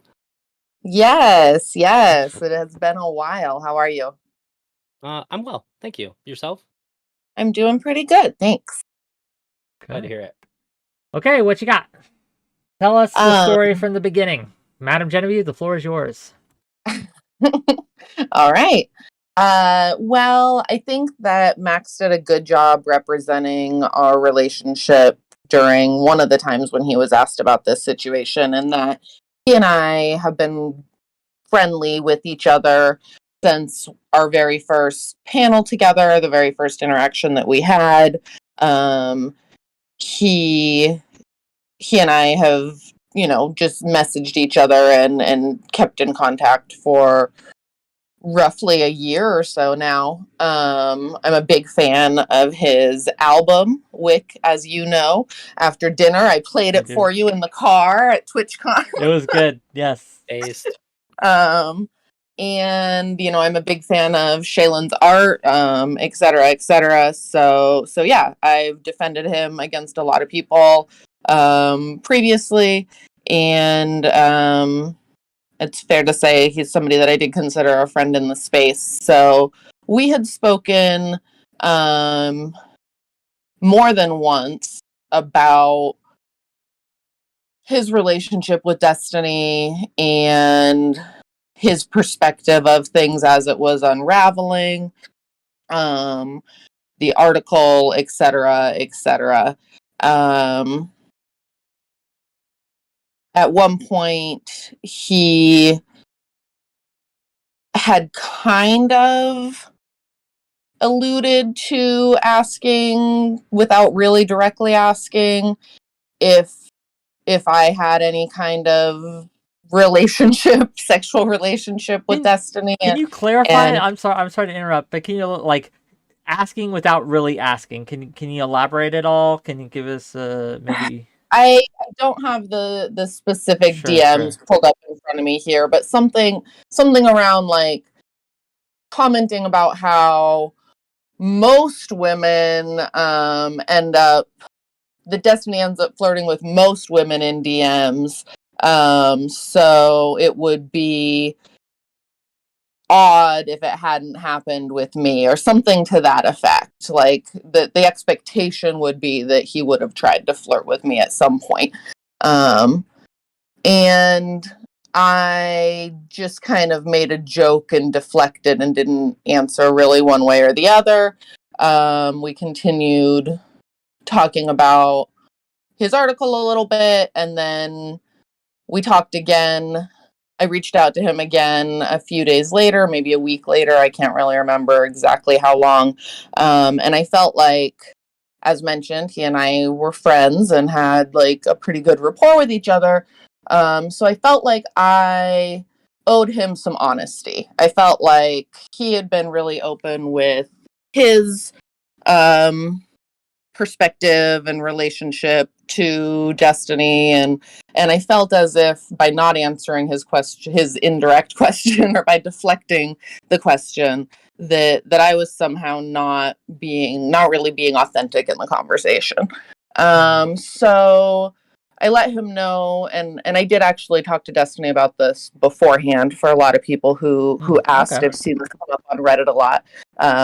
Destiny knew I was going to talk to Max. Okay, so you just to be clear for my audience, you had informed Destiny that you were going to talk about your relationship with Destiny, however that was, to Max. Is that accurate? Yes. Okay. Yes. So when the article first came out, Destiny had inquired whether or not Max had reached out to me. At that point, I told him no, Max had not reached out to me in any capacity. And I don't know, we kind of left it at that. So when it did come up again, I did let him know and asked if I actually said something to the effect of, obviously I don't have anything negative to say. Anything that I'm going to say about my interactions with you are going to be positive because it's been a positive experience. So I can either try and provide a different perspective or I can just say nothing. And he said, do whatever you want to do. Essentially, I have no opinion. Whatever you want to share or not share is up to you. So I told him that I was going to go ahead and try and present a different perspective to just have Max consider, which was kind of my intention when I reached back out to him, to kind of discuss and let him know that I had in fact had some personal experience. Interesting. And how did so you had the communication, you said what you said, then what happened? What caused the breakdown? Would you say that Mr. Girl, I guess I'll just ask it bluntly, did Mr. Girl, did he treat your information as he said or presented that he would treat that information? Did he was he honest with you? I do not believe that I think he probably was honest when he said it, but then kind of went against his word or his promise at that point. When we started, so when I reached back out to him to expand on Destiny and I having had this sexting relationship or sharing nudes or whatever situation, when I reached back out to him, we had a voice call. So there's not DM records of this. Sure. But he said, after I said hello and he said hello, whatever, the very first thing he said was, I want you to know that everything we're talking about is off the record. I'm not taking notes. I'm not recording. We're just talking. If there's anything that I do think I would like to use, I will specifically ask you and you can let me know if you're comfortable with it, and give me permission at that point. But right now, we're just talking. So we proceeded kind of with that in mind. He did reach back out in the DMs and let me know that he would like to use me as a part of one specific point regarding a panel that we had all been in, and I responded looking for clarification about which panel and how he wanted to spin that, because my understanding at that point in time and what ended up happening in the article is the spin, or the reason he wanted to mention that, is to make it look like Destiny was hitting 𝕬𝖎 and I against each other when he was actually talking to both of us behind the scenes. So you feel that, just to be clear, you feel that that portion was misrepresented? That's 100% misrepresented, because what really went down the very first time that 𝕬𝖎 and I ever met or had any interaction of any kind had nothing to do with Destiny. It was on Chud's stream, and I messaged Chud when I heard her completely illogical and inaccurate takes on sex work and OnlyFans. I reached out to Chud and said, yo, pull me in on this panel. This woman is absolutely insane. And so Chud pulled me in, and again, nothing to do with Destiny. Destiny also joined the panel later, but he didn't facilitate that in any capacity. And then the second panel that we were on, that 𝕬𝖎 and I were both on, I actually messaged Mr. Girl to pull me in, and Mr. Girl introduced me and brought me into the panel at that point. So both of those interactions had nothing to do with Destiny, and he wasn't in in control or I got you. enabling in any way. Yeah. No, I get you. I get you on that, and that's good to know. To the initial conversation though, I would ask this. He, as you said, and correct me if I'm wrong or get this wrong, that this was going to be off the record, that he would keep it private, that he wouldn't share it unless you gave permission. Is that unless I gave explicit permission, which I hadn't done, and I was looking to clarify. I probably would have given him permission if he had gotten back to me and we had clarified exactly how he wanted to use it, what panels they were, and he was willing to put in the fact that Chud and himself were the ones that actually facilitated me interacting with Lav.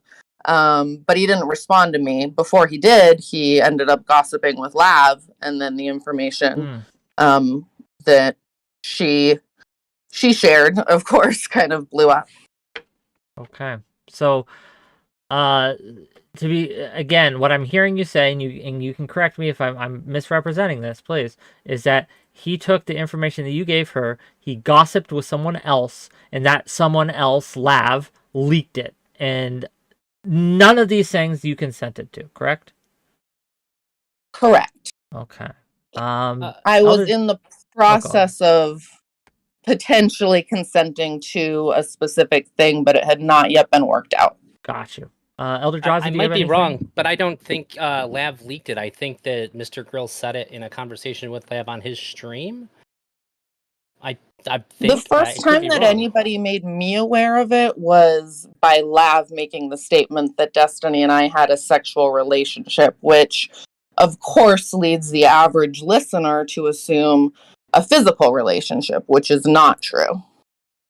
And even if he had talked about it on his stream in public, that's still a violation. It wasn't an exoneratory remark. Yeah, that was just for clarification, because I sure, and maybe I'm wrong too. That's how I remembered it. I just know that I woke up to messages of people blowing up my DMs, wanting to know when I had slept with Destiny, and all sorts of other ridiculous conclusions that people had come to based on her wording of the situation and her leaking that information, because it had never been publicly disclosed before. There would be no need for me to ever publicly disclose that before. And my intention in disclosing it to Max was truly as somebody that I respected, as a friend of mine. I wanted him to consider a different perspective, to consider that Destiny did practice really careful etiquette and was very black and white in his communication. And maybe the people who were feeling hurt by him or abused by him, maybe they had some accountability as to if they were putting their own unrealistic expectations onto the situation. I have a question. Go ahead, and please. I'm not. So this is just solely out of curiosity for how people have been interacting with all of this. You said that people were messaging you and asking you when you slept with Destiny. Is that a common thing if people find out something about like a sex relationship, or do you think that has to do with like the interaction between these two people is just so charged that people felt entitled to that information? Because that on its face just feels really bizarre to me. Well, there's a couple layers to that. Number one, I'm somebody who is online in a sexual capacity, and I've been vocal about being a sex worker, so people feel entitled to talk about my sex life pretty regularly. Number two, people also feel entitled to talk about Destiny's sex life pretty regularly. So when Lav leaked that, and it had not ever been something that was public in any capacity before, I think people took it upon themselves to want to comment on it. Gotcha. Okay. Anything else for the moment, ElderDrazi? If not, I got a couple. No, that was it. Okay. 2 questions for you, Madam Genevieve, Yeah. if you don't mind. So Of first course. of all, knowing how it turned out, would you still have reached out to him and tried to give this information if you you knew he was going to share it with others publicly, like 𝕬𝖎, etc.? Probably not. I might have considered waiting for the article to release and then sharing my own experience as like a counter perspective that way. Okay. But I don't like when I'm misrepresented. I don't like when information that should be private is shared publicly without my consent. I like to be the one controlling my narrative. Absolutely get that. Do you think that Mr. Girl, no,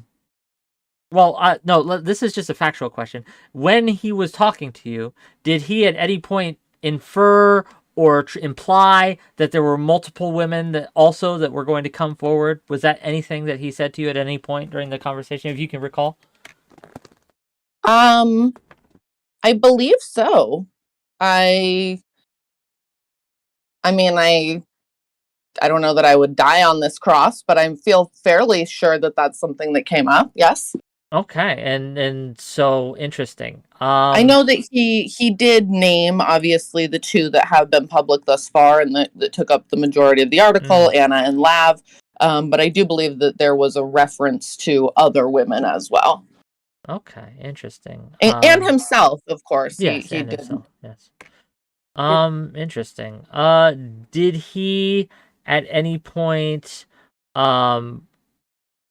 try to pressure you for things that you didn't want to share? Like, did he at any point say, well, I know there's more to it, or are you really not giving me the whole story here? Like, anything like that? Does that make sense? Does the question make sense? The question makes sense. Yeah, no, I absolutely understand what you're asking. And no, that did not happen at all. That's good to know.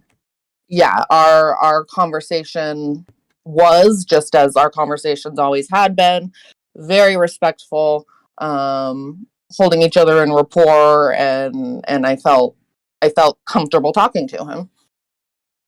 Okay. Thank you for coming on and sharing. Oh, ElderDrazi, did you Any have other something else? questions? Yeah. So my understanding is that you gave him some information, and he didn't have your permission to share that. Did you speak with him after it was shared privately at all? And if so, did he give you a rationale for why he did that? Did he say That's like I misunderstood or yes, anything that's like that? actually the DM that I tweeted out. When I woke up to the DMs following 𝕬𝖎 leaking this information, the very first thing I did was DM Max, and that's what I tweeted out. There's a photo of it where I pretty much say, hey, 𝕬𝖎 just shared some information that she could only have gotten from you based on our last convo. So what the fuck? And also the information that she shared is giving people the impression that something more happened than actually did. So that's also false.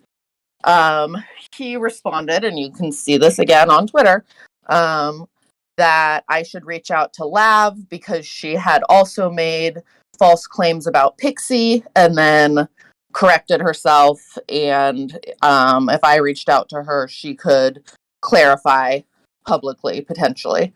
There was no attempt to like address or apologize for having shared the information with her in the first place, nor any attempt or effort at taking accountability for his role in the information being leaked, or even trying to help resolve it. Just kind of like, well, I guess you should reach out directly to her, which is why I kind of was like, fuck that, and ended up tweeting about it, which is, I generally am not somebody who shares DMs or tries to, involve myself in drama, but it felt kind of like I was pissed off that was his response.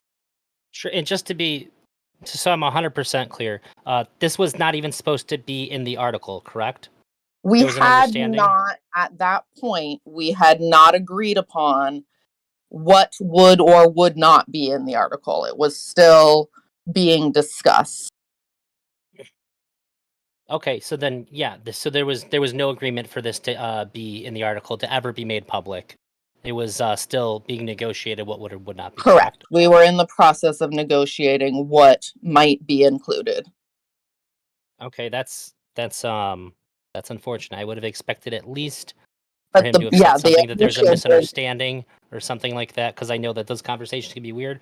But not even having that is it's bad. It's bad. So yes, verbally, at the beginning of our verbal conversation, we had established that it was off the record. We were just talking as friends. And then after that, in the DMs, we had been attempting to negotiate and agree upon what could appear in the article, what I was willing to go on the record with. But that had not been agreed upon yet. I'm sorry to hear that. These things are very delicate and very sensitive, and even if it's not to the individual, I think that it needs to be treated as such. It's very concerning to hear, and I think again, it's you not even and that. everybody else's statement about it. And at the very least, I'm more upset about the way that it went down, because I probably would have agreed to be on the record in some capacity had this leak not happened. I'm not attempting to keep anything a secret. I'm not ashamed of anything that happened. I don't feel like there's any reason to hide that information. I mean, there's really the only reason to go public with it would be to defend Destiny's character, and that's something that I thought perhaps could be helpful. But the way that it was handled, the way that it was leaked, was completely inappropriate. yeah, I'd say that that's wholly up to you. That's your decision. Whether you're helping or hurting somebody with information that's private like that, that's your call, no one else's. So that's which is why I was wanting to negotiate exactly how and what would be revealed. And then that choice kind of was taken from me. Yeah. No. Girl, I knew this happened, right? Because you texted in this drama. Yeah, you and I talked. Yeah, we talked. But to hear it, right? To hear it, yucky, right? Yeah. This question might not be answerable by you, but I want to ask it anyway. I understand listen to the question and let you know. I understand. And I understand that there's some guesswork involved in this question too. And this, I'm just asking for your sense, your feeling, your intuition. Do you think that you were an outlier here, or do you think that you were kind of standard practice, like this kind of loosey-goosey with the representation of your story? Was that indicative, or did you feel like that might be indicative of how Mr. Girl treated the rest of the subjects of the article? I obviously am completely speculating at this point. Yes, I'm asking for vibes. I know it's a vibe check thing. Yeah, but the vibes are telling me that while he wasn't loosey-goosey spilling information to everyone and anyone, I do believe that he was completely transparent and sharing things with Lav the entire time. I believe that their father-daughter relationship has gotten really weird, and apparently he values that more than our established friendship, because he chose to gossip with her rather than respect the confidence that I thought we had. If would you ever talk to Mr. Girl again? Would you ever is there any way he can repair this or bridge this burnt bridge, or do you think it's just done? It's just gone? Oh man.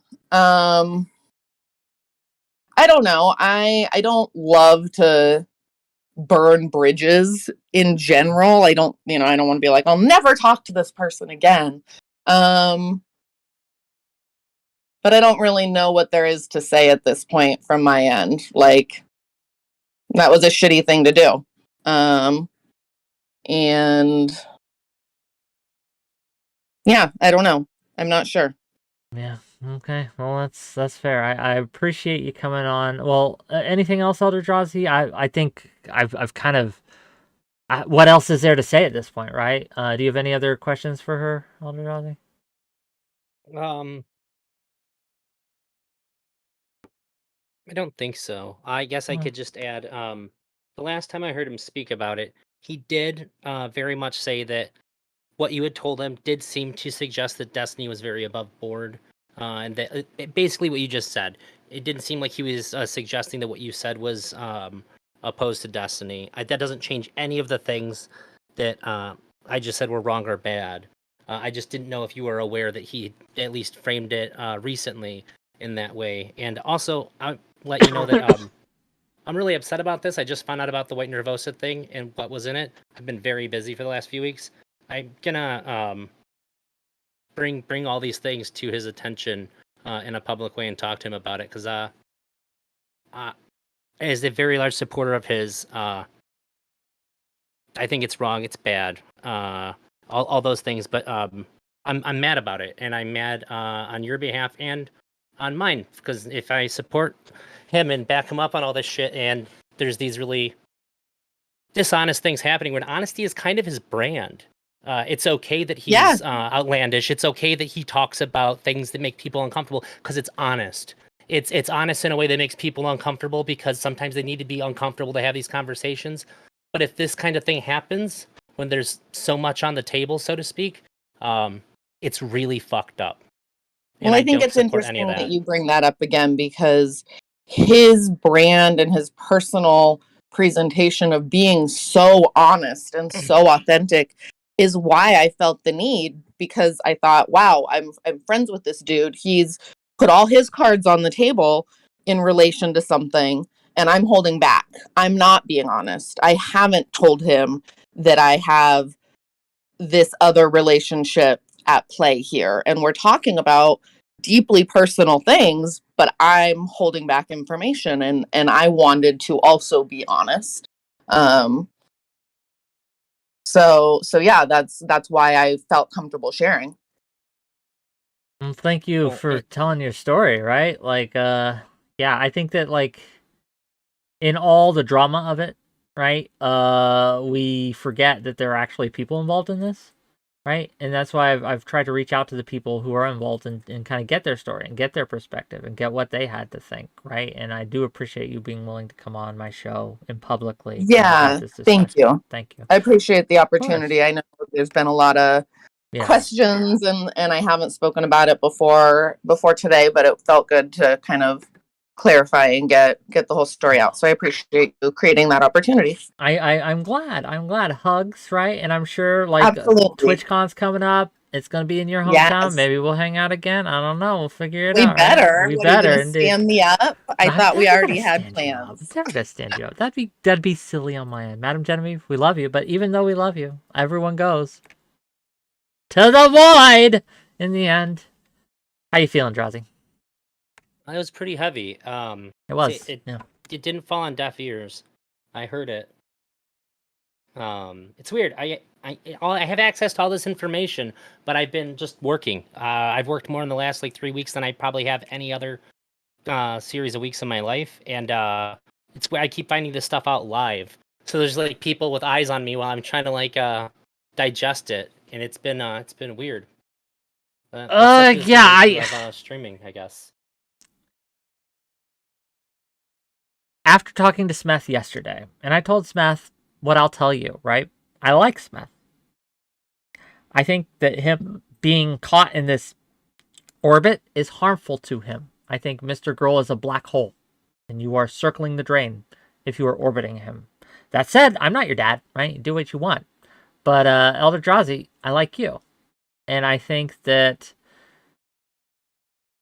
these are just things, right? I know it's hard to see when you're close up, right? But if we take some steps back, yo, this is a red flag. This is a problem, right? And you know, I know none of us are perfect. No one's perfect. But I don't know. This I don't disagree. But these know? are so I pride myself on being able to be objective despite where my heart's at here. And I haven't disagreed with you. I've disagreed with other people, but I've been able to argue very clearly and articulately why I disagree. Even if there's not a fact of the matter, I've argued in good faith on all of it. But these things, if he's not willing to say anything else about it, there's nothing to dismiss it. And he has been both of these things that are really bothersome to me have been brought to his attention, and he's said that he's not going to say anything. That's a big fucking problem. Well, we got time for probably one more caller. Okay, because I want to respect everyone's time here. We're gonna bring on Miss Millie, and I don't think she's involved in this at all. So hopefully we can end on a lighter note. I don't know. Let's find out. Hello.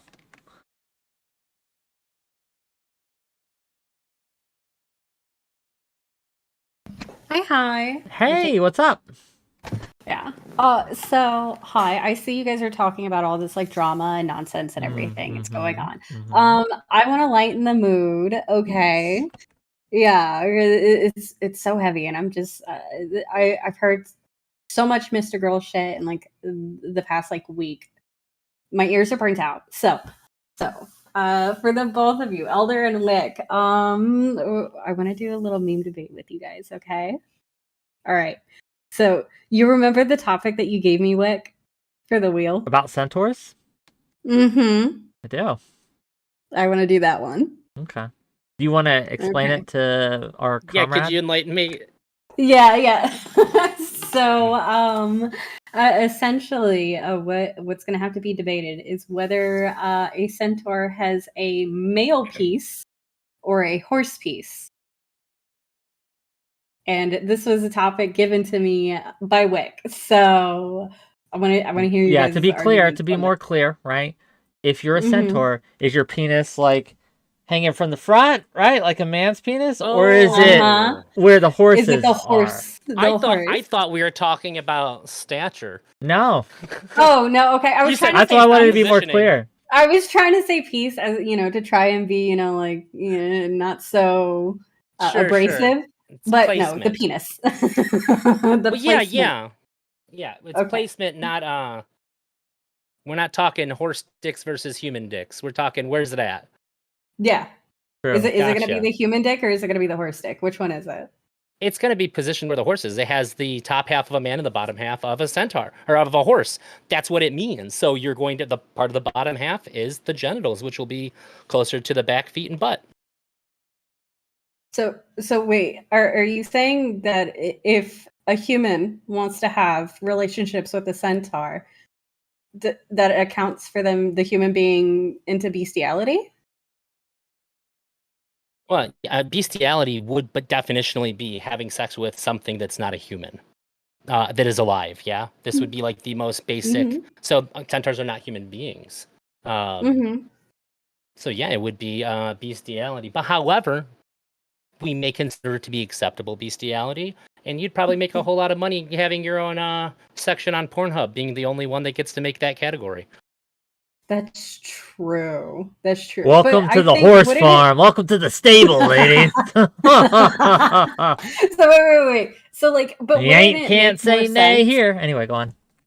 Because think about it. If a centaur is trying to have relationships with another centaur, when a horse mounts another horse, their head gets lifted up. But if a centaur mounts another centaur, how are they gonna cuddle and do all their stuff? Their upper half is gonna be dangling backwards with their arms just flailing back. Whereas if they had a human piece, it'd be insert easy. Hi, hello, how are ya? That's fine, but that's nature's not always built for cuddling. I guess it's time. I guess you get the job done, and then you go play World of Warcraft for 4 hours because you're always standing. Or haven't you ever seen a centaur wear a loincloth around their waist and stuff? What if they're just hiding their dick under that? They're LARPing. Look, all right, Wick, what do you think? Where is it? I'm in agreement with ElderDrazi. It's very simple. It's physiology. Okay. The top half is a man, the bottom half is a horse. So everything from the waist down is horse. And I don't know if you ladies are aware, but a male penis is below the waist. And thus, right, because it is below the waist, it would be a horse dick. Yes. So just instead of it'd be so funny if it was placed in the front. That would just be ridiculous when they're running and stuff. No, it needs some of that cover for the fantasy setting. You can't see a centaur run up on just a group of flopping people around that, everywhere in the just wind as they're smacking him galloping. in his stomach and stuff. No way. Come on.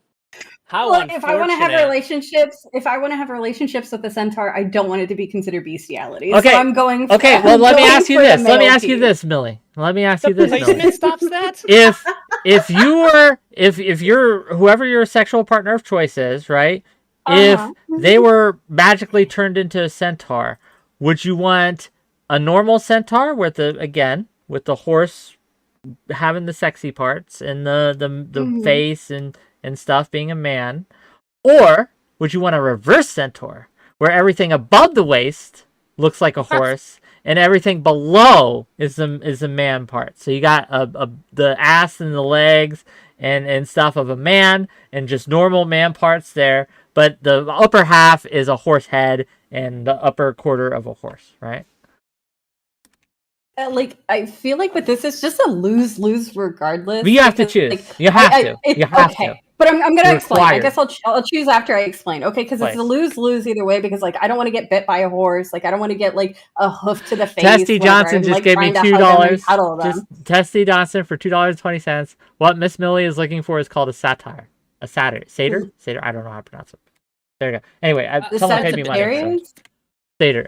Satyr is something Satyrs different. are yeah, it's a. What's his name? Pan. Yeah, it's got the horns and the stuff. goat, right? It's He's a goat man, right? A goat man. Yeah.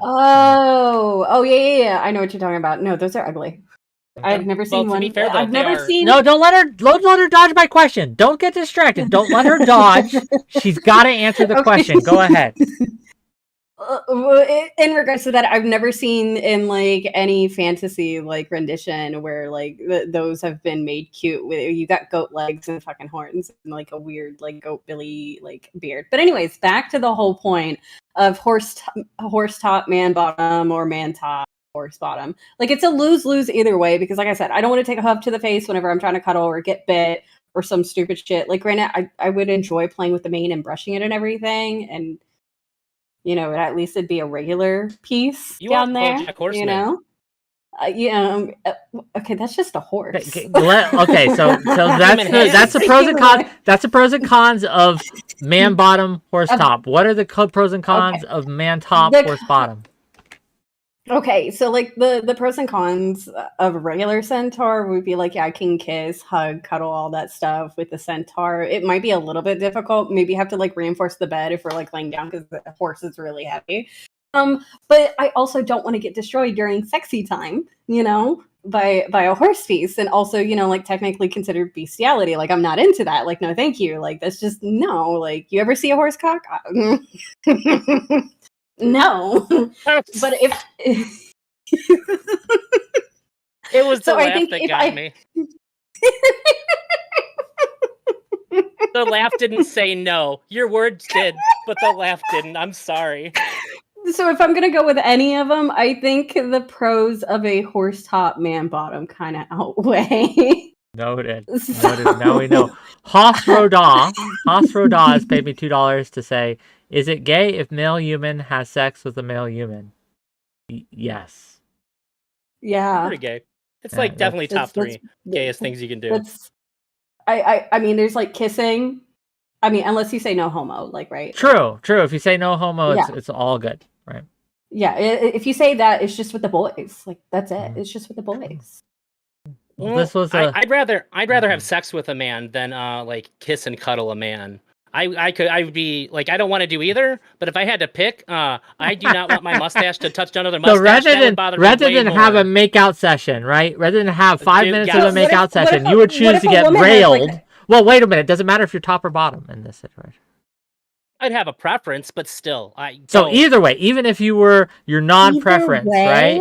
You would rather make out with a man than have be railed with a man, or I would reverse.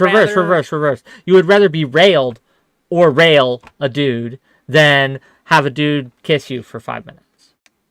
Yeah, especially if it's like shirt off, skin to skin. That would be way too much from that. No, I think I would be able to get past the anal sex, but the other stuff, like being actually physically intimate, no, I couldn't do it. That Like, no, I have the complete opposite answer. What? So Yeah, I'm so with when Wick I was here in on high this school, one. I'm people would play 100% gay with chicken. Wick. You ever play gay chicken in your high school? Are you Yes, talking about? yes. Are I you my talking about buddy's red butt light, to red freak light, him out green before. light?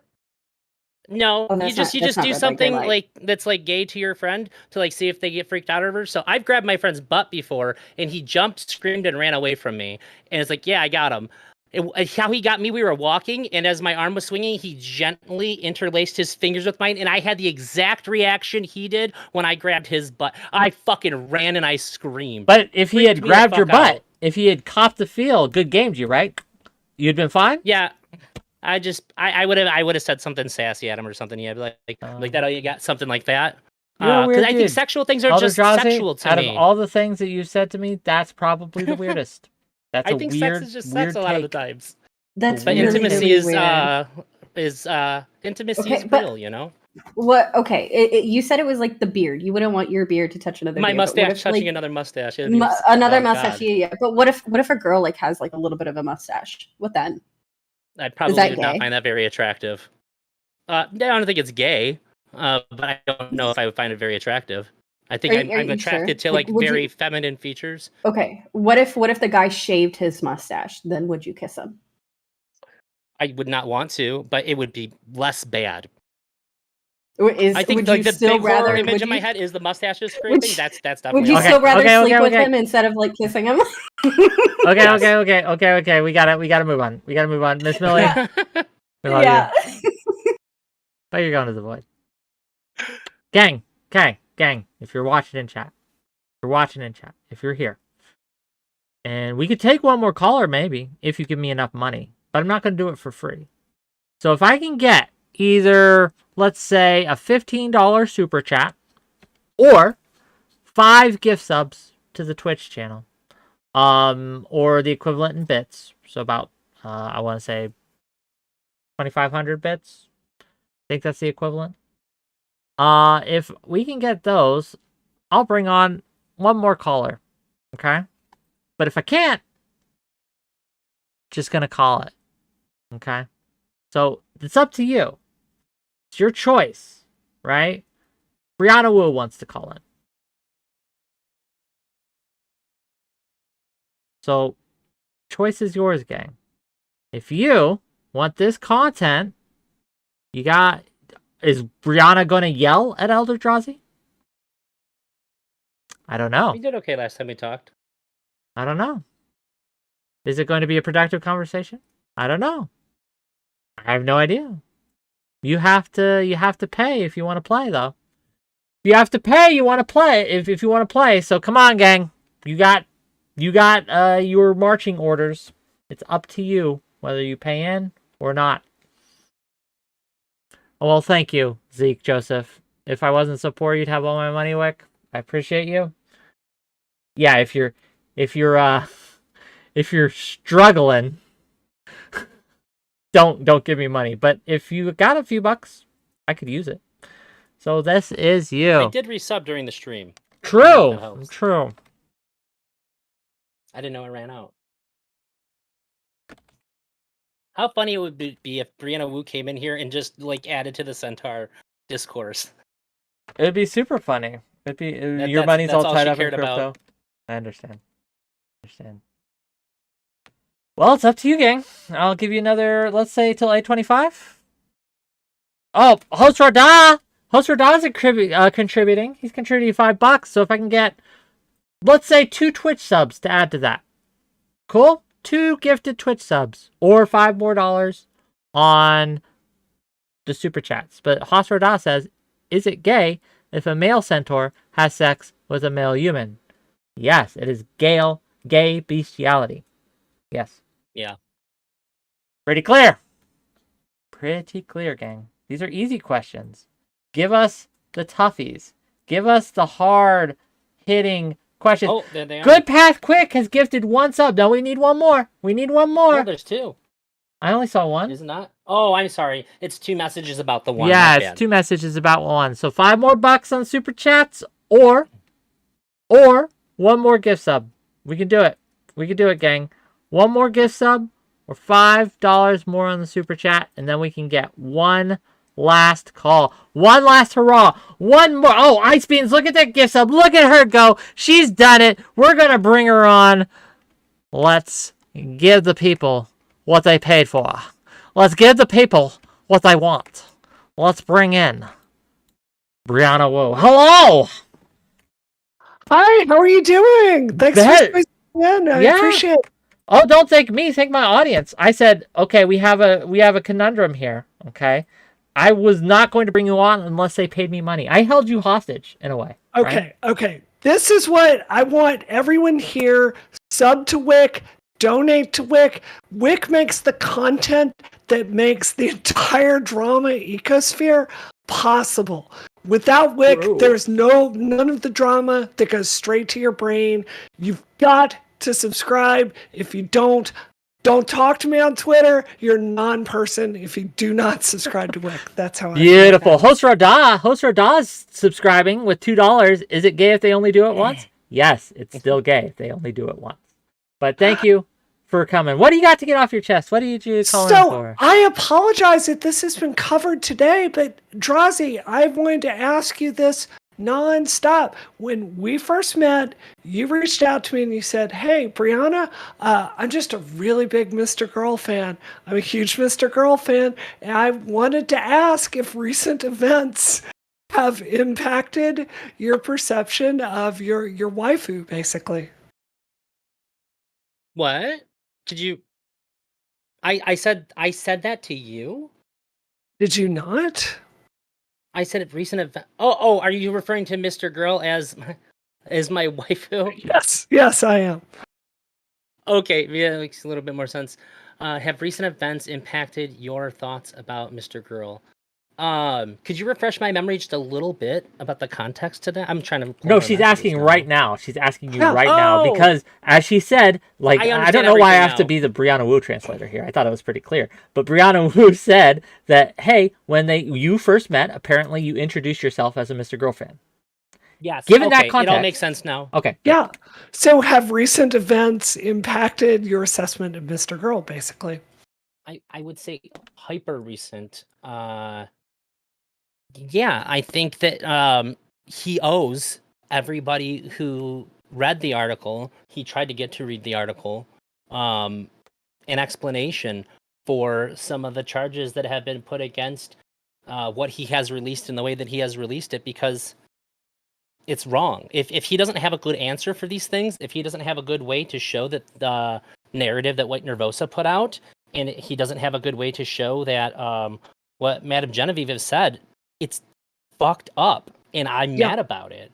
I'm mad about it for them because they're people, and how can I be upset about what Destiny has done and not be upset about that? That's still that would be abusive, and I'd be upset for myself too because I backed him up on a lot of stuff when nobody agreed with what my ideas about what were being said and done that he's put out there. But I went to bat and I said, no, you guys are wrong. This is what's going on. And I'd still stand by all of those things. But when it comes to this here, this is what I'm saying. It's if the things that they're saying can't be dispelled, I'm very upset, and I would have to I guess I would have to suss out how I feel about after talking to him about this, but it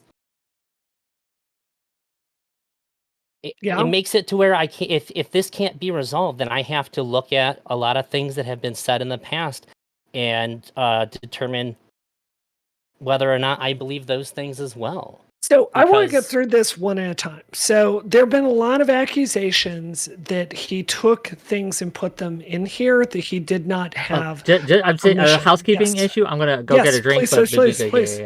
We'll be civil. We're friendly. No, there have been allegations that he put things in this manifesto that he did not have permission to do, right? At the same time, while he's calling himself a journalist. So to my mind, that is an egregious breach of ethics. I mean, would you agree with that?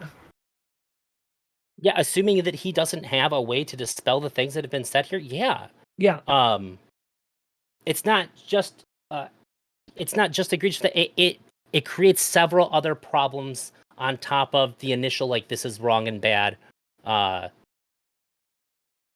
feel like that one ethical violation bleeds out into a lot of other areas. Right. I've always said when from the first time it was asked to me, what would make you not be a Mr. Girl fan anymore? I said, if he was shown to be lying about something. And I don't mean somebody's opinion or anything like that. Like, well, this I don't believe this without an explanation. Because at the very least, if he doesn't resolve any of these things, then he could not have meant how important this article was. The mission of, like, protecting people in the future and caring about the victims in the report. And I'm saying all this from his perspective here. That it was as important as it is, because if it is, you have to respond to the bad actors to protect the good actors within it then. Right. You have a duty to do that. So one of the things, Max and I have shared some experience in the sense that I, too, have gone very public trying to raise people's awareness about structural abuse. In my case, it was about structural abuse in the video game industry, workplace, right? And one of my best tools in doing that was being open, honest, transparent with people, and trustworthy. That's why I got so much press, is because when journalists talked to me, what I said checked out, right? And then when they asked me questions, I'm not saying I handled everything perfectly, but I was open and honest with them. What really strikes me about the interviews Max has done is he is closed and Weasley and not very evasive about very straightforward questions there. In my assessment, that destroys his credibility. And as someone who gives him the benefit of the doubt, I'm just very curious if you share that assessment as well. I actually made that criticism on this stream today.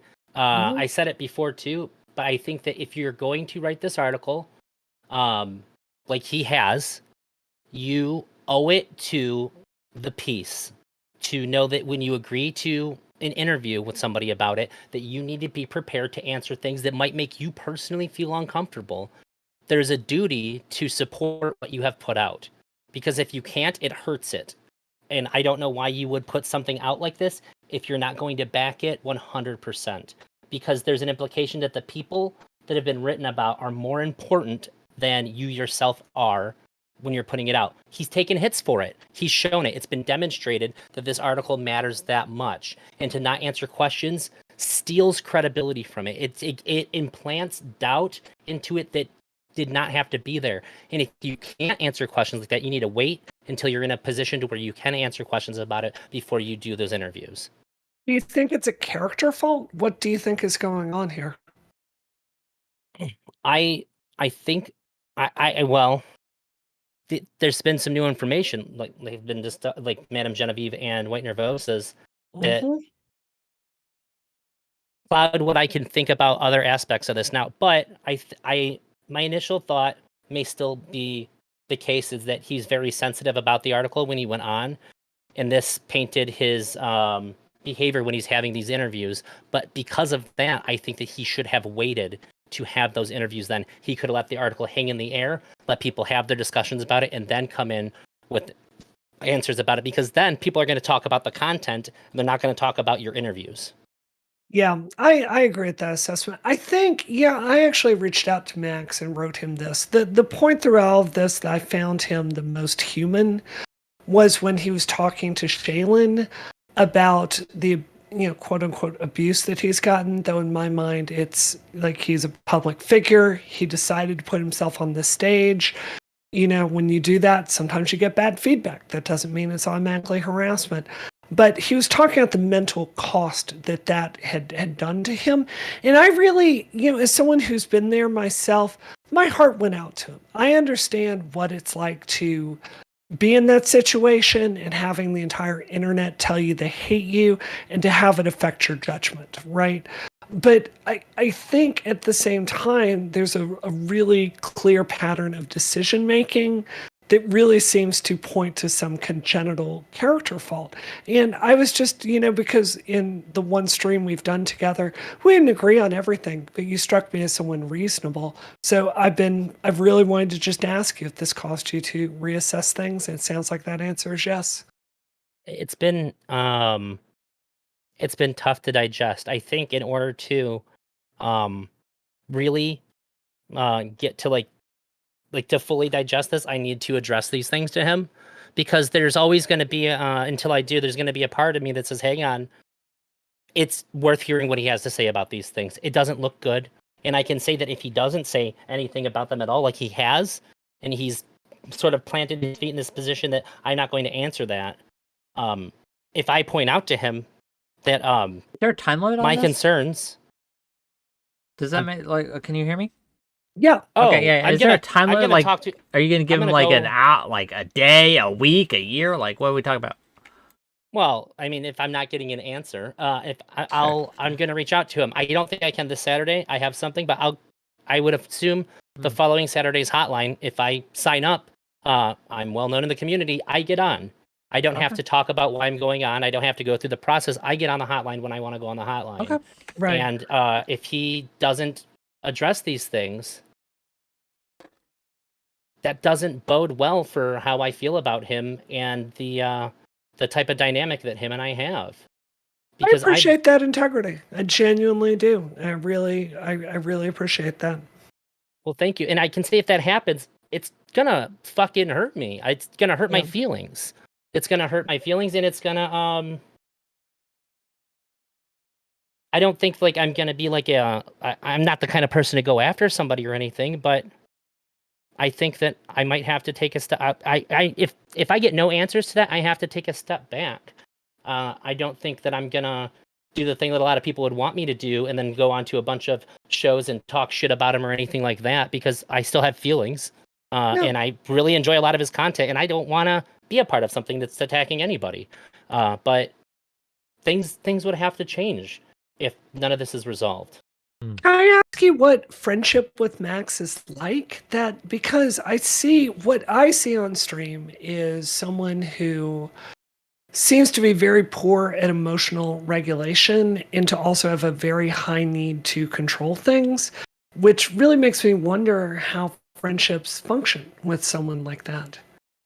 Well, I would say that, first of all, Mr. Girl and I, he set a very clear boundary that we're not friends, and I understand that.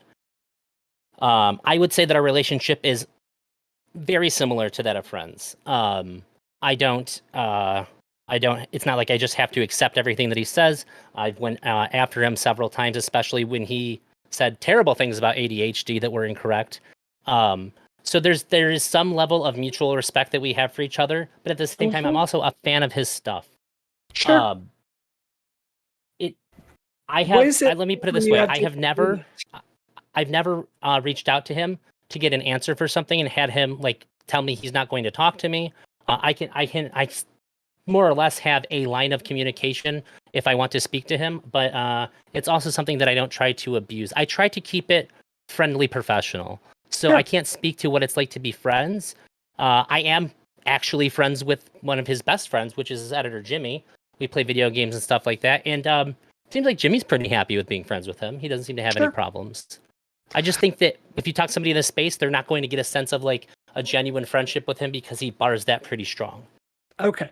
So do you feel like you could have, like Wick, I consider us not close friends, but we're friendly with each other, right? And we've talked about stuff, and you've done things on your stream that I've disagreed with, and we had a perfectly great discussion about it behind the scenes. I walked away, I felt heard. To me, that's friendship, right? Like, friends need to be able to disagree. What is it like disagreeing with Mr. Girl? Like, have you had this situation before? Because he doesn't seem to handle that well. Yeah, so this is the thing that I think is really weird about a lot of other people when they interact. But also, I'm weird. I talk weird, and my communication style off stream in my personal life is kind of similar to how he talks, but I'm not as aggressive about it. So like, he says a lot of things, and when he gets frustrated because he's being misunderstood, I empathize with that a lot. And I've experienced that a lot, and it's something that I've worked really hard to overcome. So I'm able to disagree with him without it getting derailed.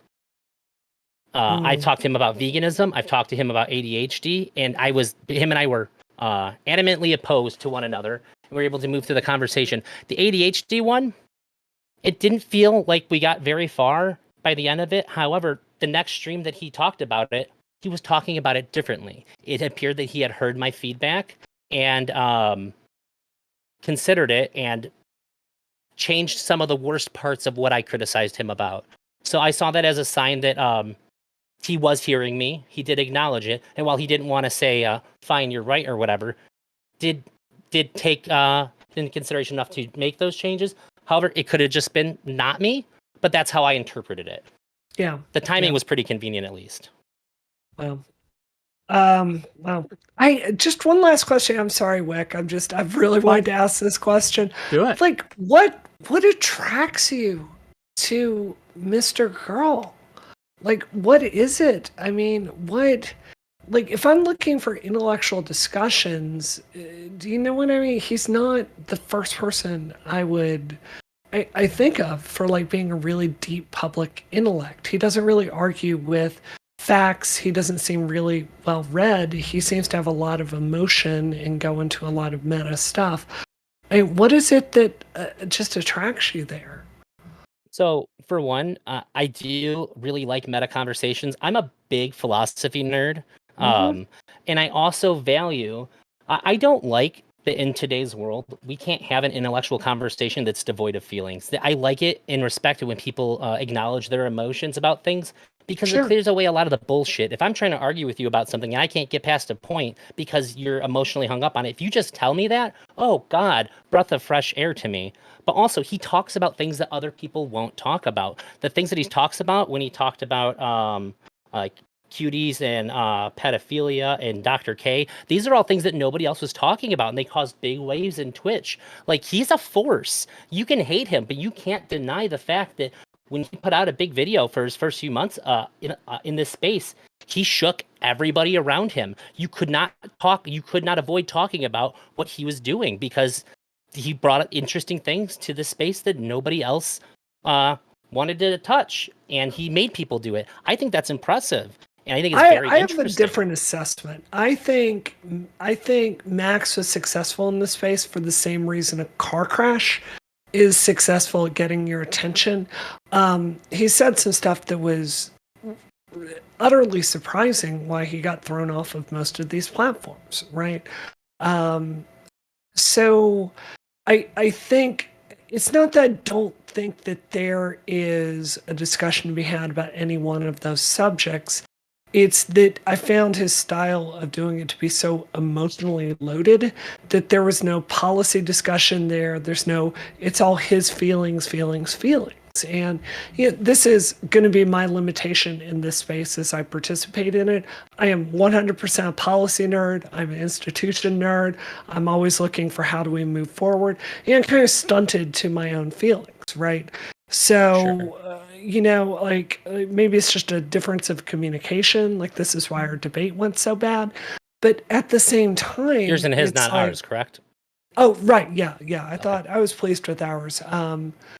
But it's just, I don't know. I see him as being, he and Lav have cooked something up where they can ride being the villain of Twitch Paul until the end of time, baby. They're our Skeletor.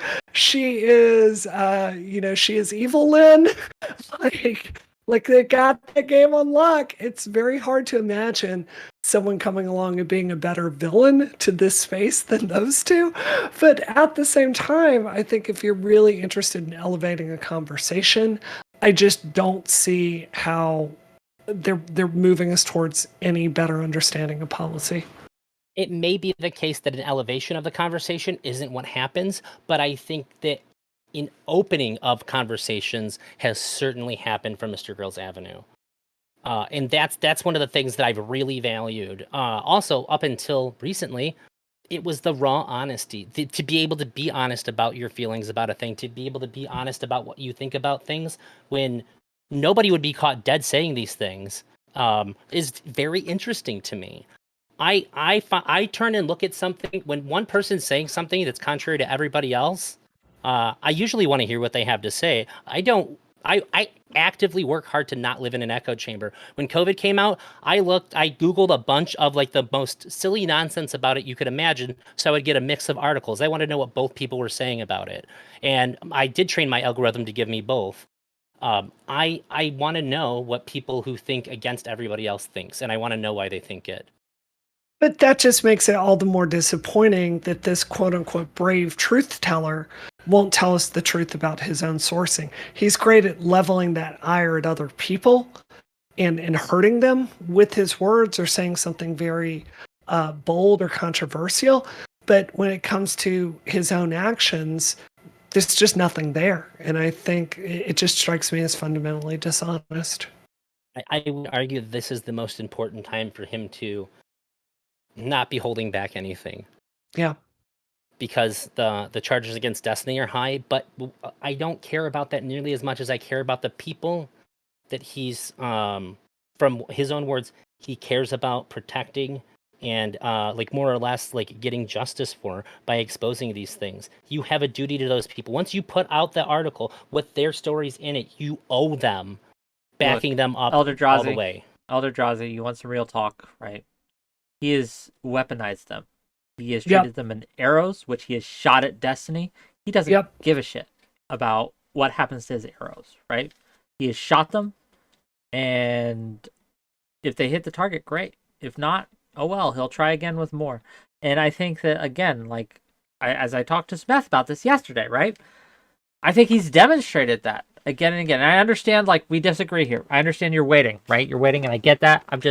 I wanted to reiterate, like, man, because we have a relationship too. It's not like super friendly or anything, like super friends or anything, but we're friendly, right? We talk sometimes, and I do care about you, and I don't want you to be, I don't want you to take these hits when you don't have to, right? I've literally called you my friend. We've had a conversation where you've said to me we should be friends, and I agreed, and I consider you a friend. I'm hearing you. But I need you to know, too, that if anything were to ever happen where a bunch of people were against you and somebody even showed me things that suggest that you're acting poorly, I'm going to talk to you first. I'm going to say, this is what I found. I understand. Explain this. I get it. I'm not saying you shouldn't. I'm just giving you my read because I didn't have an opinion on Mr. Girl before my interactions with Mr. Girl. And I understand when you were in a space, it's sometimes very hard to see it clearly. You're amongst the trees, they're all around you, and it's hard to see kind of the forest in and of itself, and it can be difficult. So that's all. Anything else for us? I hear you. I'm good to go. Thanks for letting me on. Brianna, always a pleasure. Thanks for to the boy. Well, if she's still watching, I appreciate her coming in to address those things because I think that's valuable. True. We have some other callers, but I'm tired, and I'm hungry, and I want to do other things. Where are we rating to, ElderDrazi? Or first of all, where can people find you? Shout your stuff. I'm ElderDrazi. I'm on Twitch. I'm on YouTube. Just ElderDrazi, and on Twitter. I got a pretty big lineup for this week. I'm talking to 𝕾𝖍𝖎. I'm talking to 𝕵𝖍𝖎 and Smith, Irrelevant, and Big Nick Energy, and I are going to be talking about male sexuality at 8 p.m. on Saturday. Men aren't open with women about it, and they sure as hell aren't open with each other about it. So we're going to talk about that. And by the way, Wick, I just want to say congratulations. I just seen that you got your, I guess it was at the end of March, you got your money raised for your teeth. Yes, congratulations, man. Hopefully, I'm still looking around for someplace that can get me in sooner rather than later. If worse comes to worse, there's a family dentist that my family knows in Idaho, and I'll just make it a whole trip, right? Like I'll just make it like a vacation. But I don't want to do that. I'd rather get a local place. Just because it'd be quick. I'm looking. Okay. But yeah, thank you for that. That was great. You're welcome. I just had a tooth pulled that I could have saved if I had the money. So I'm very sympathetic to what you got going on, man. Yeah. Congrats. Hopefully Hopefully they don't find any other things messed up in my mouth when they go in there. That's my fear. But I think we'll see. Gang, if you like this content, if you enjoyed the show, if you're watching on YouTube, hit that like button, hit that subscribe button, give us some views, right? Okay. If you're on Twitch and you haven't followed me yet, what are you doing? Hit the follow button. If you want to sub to the channel, feel free. We got some banger emotes. We're not having a stream tomorrow. We're not having a stream Thursday, probably, unless James from the internet gets back to me. Friday, we're going to be having Sonsol and Big Nick Energy on. We're going to have Falsers. We're going to have a few others on. And we're going to be talking about whether or not the left is engaging in stochastic terrorism when it comes to their trans-genocide rhetoric. Has it led to actual violence, and will it continue to do so? Sonsol says yes. Sonsol says Vosh is a stochastic terrorist. Not everyone agrees. We're going to talk about it, and it's going to be fun. Gang, we love you. Who are we raiding out to? Give me a target. 𝕵𝖎𝖎 would probably use it. Let's go to 𝕵𝖎𝖎. Hell yeah. Thanks, Wick. Okay. Boom, Peace out. Boom, boom, boom, ba-dum, boom, boom, boom, boom, ba-dum. We're waiting for the raid. Wave. Goodbye. Bye to the people. Bye. Bye. Bye. Goodbye. Okay. We're done.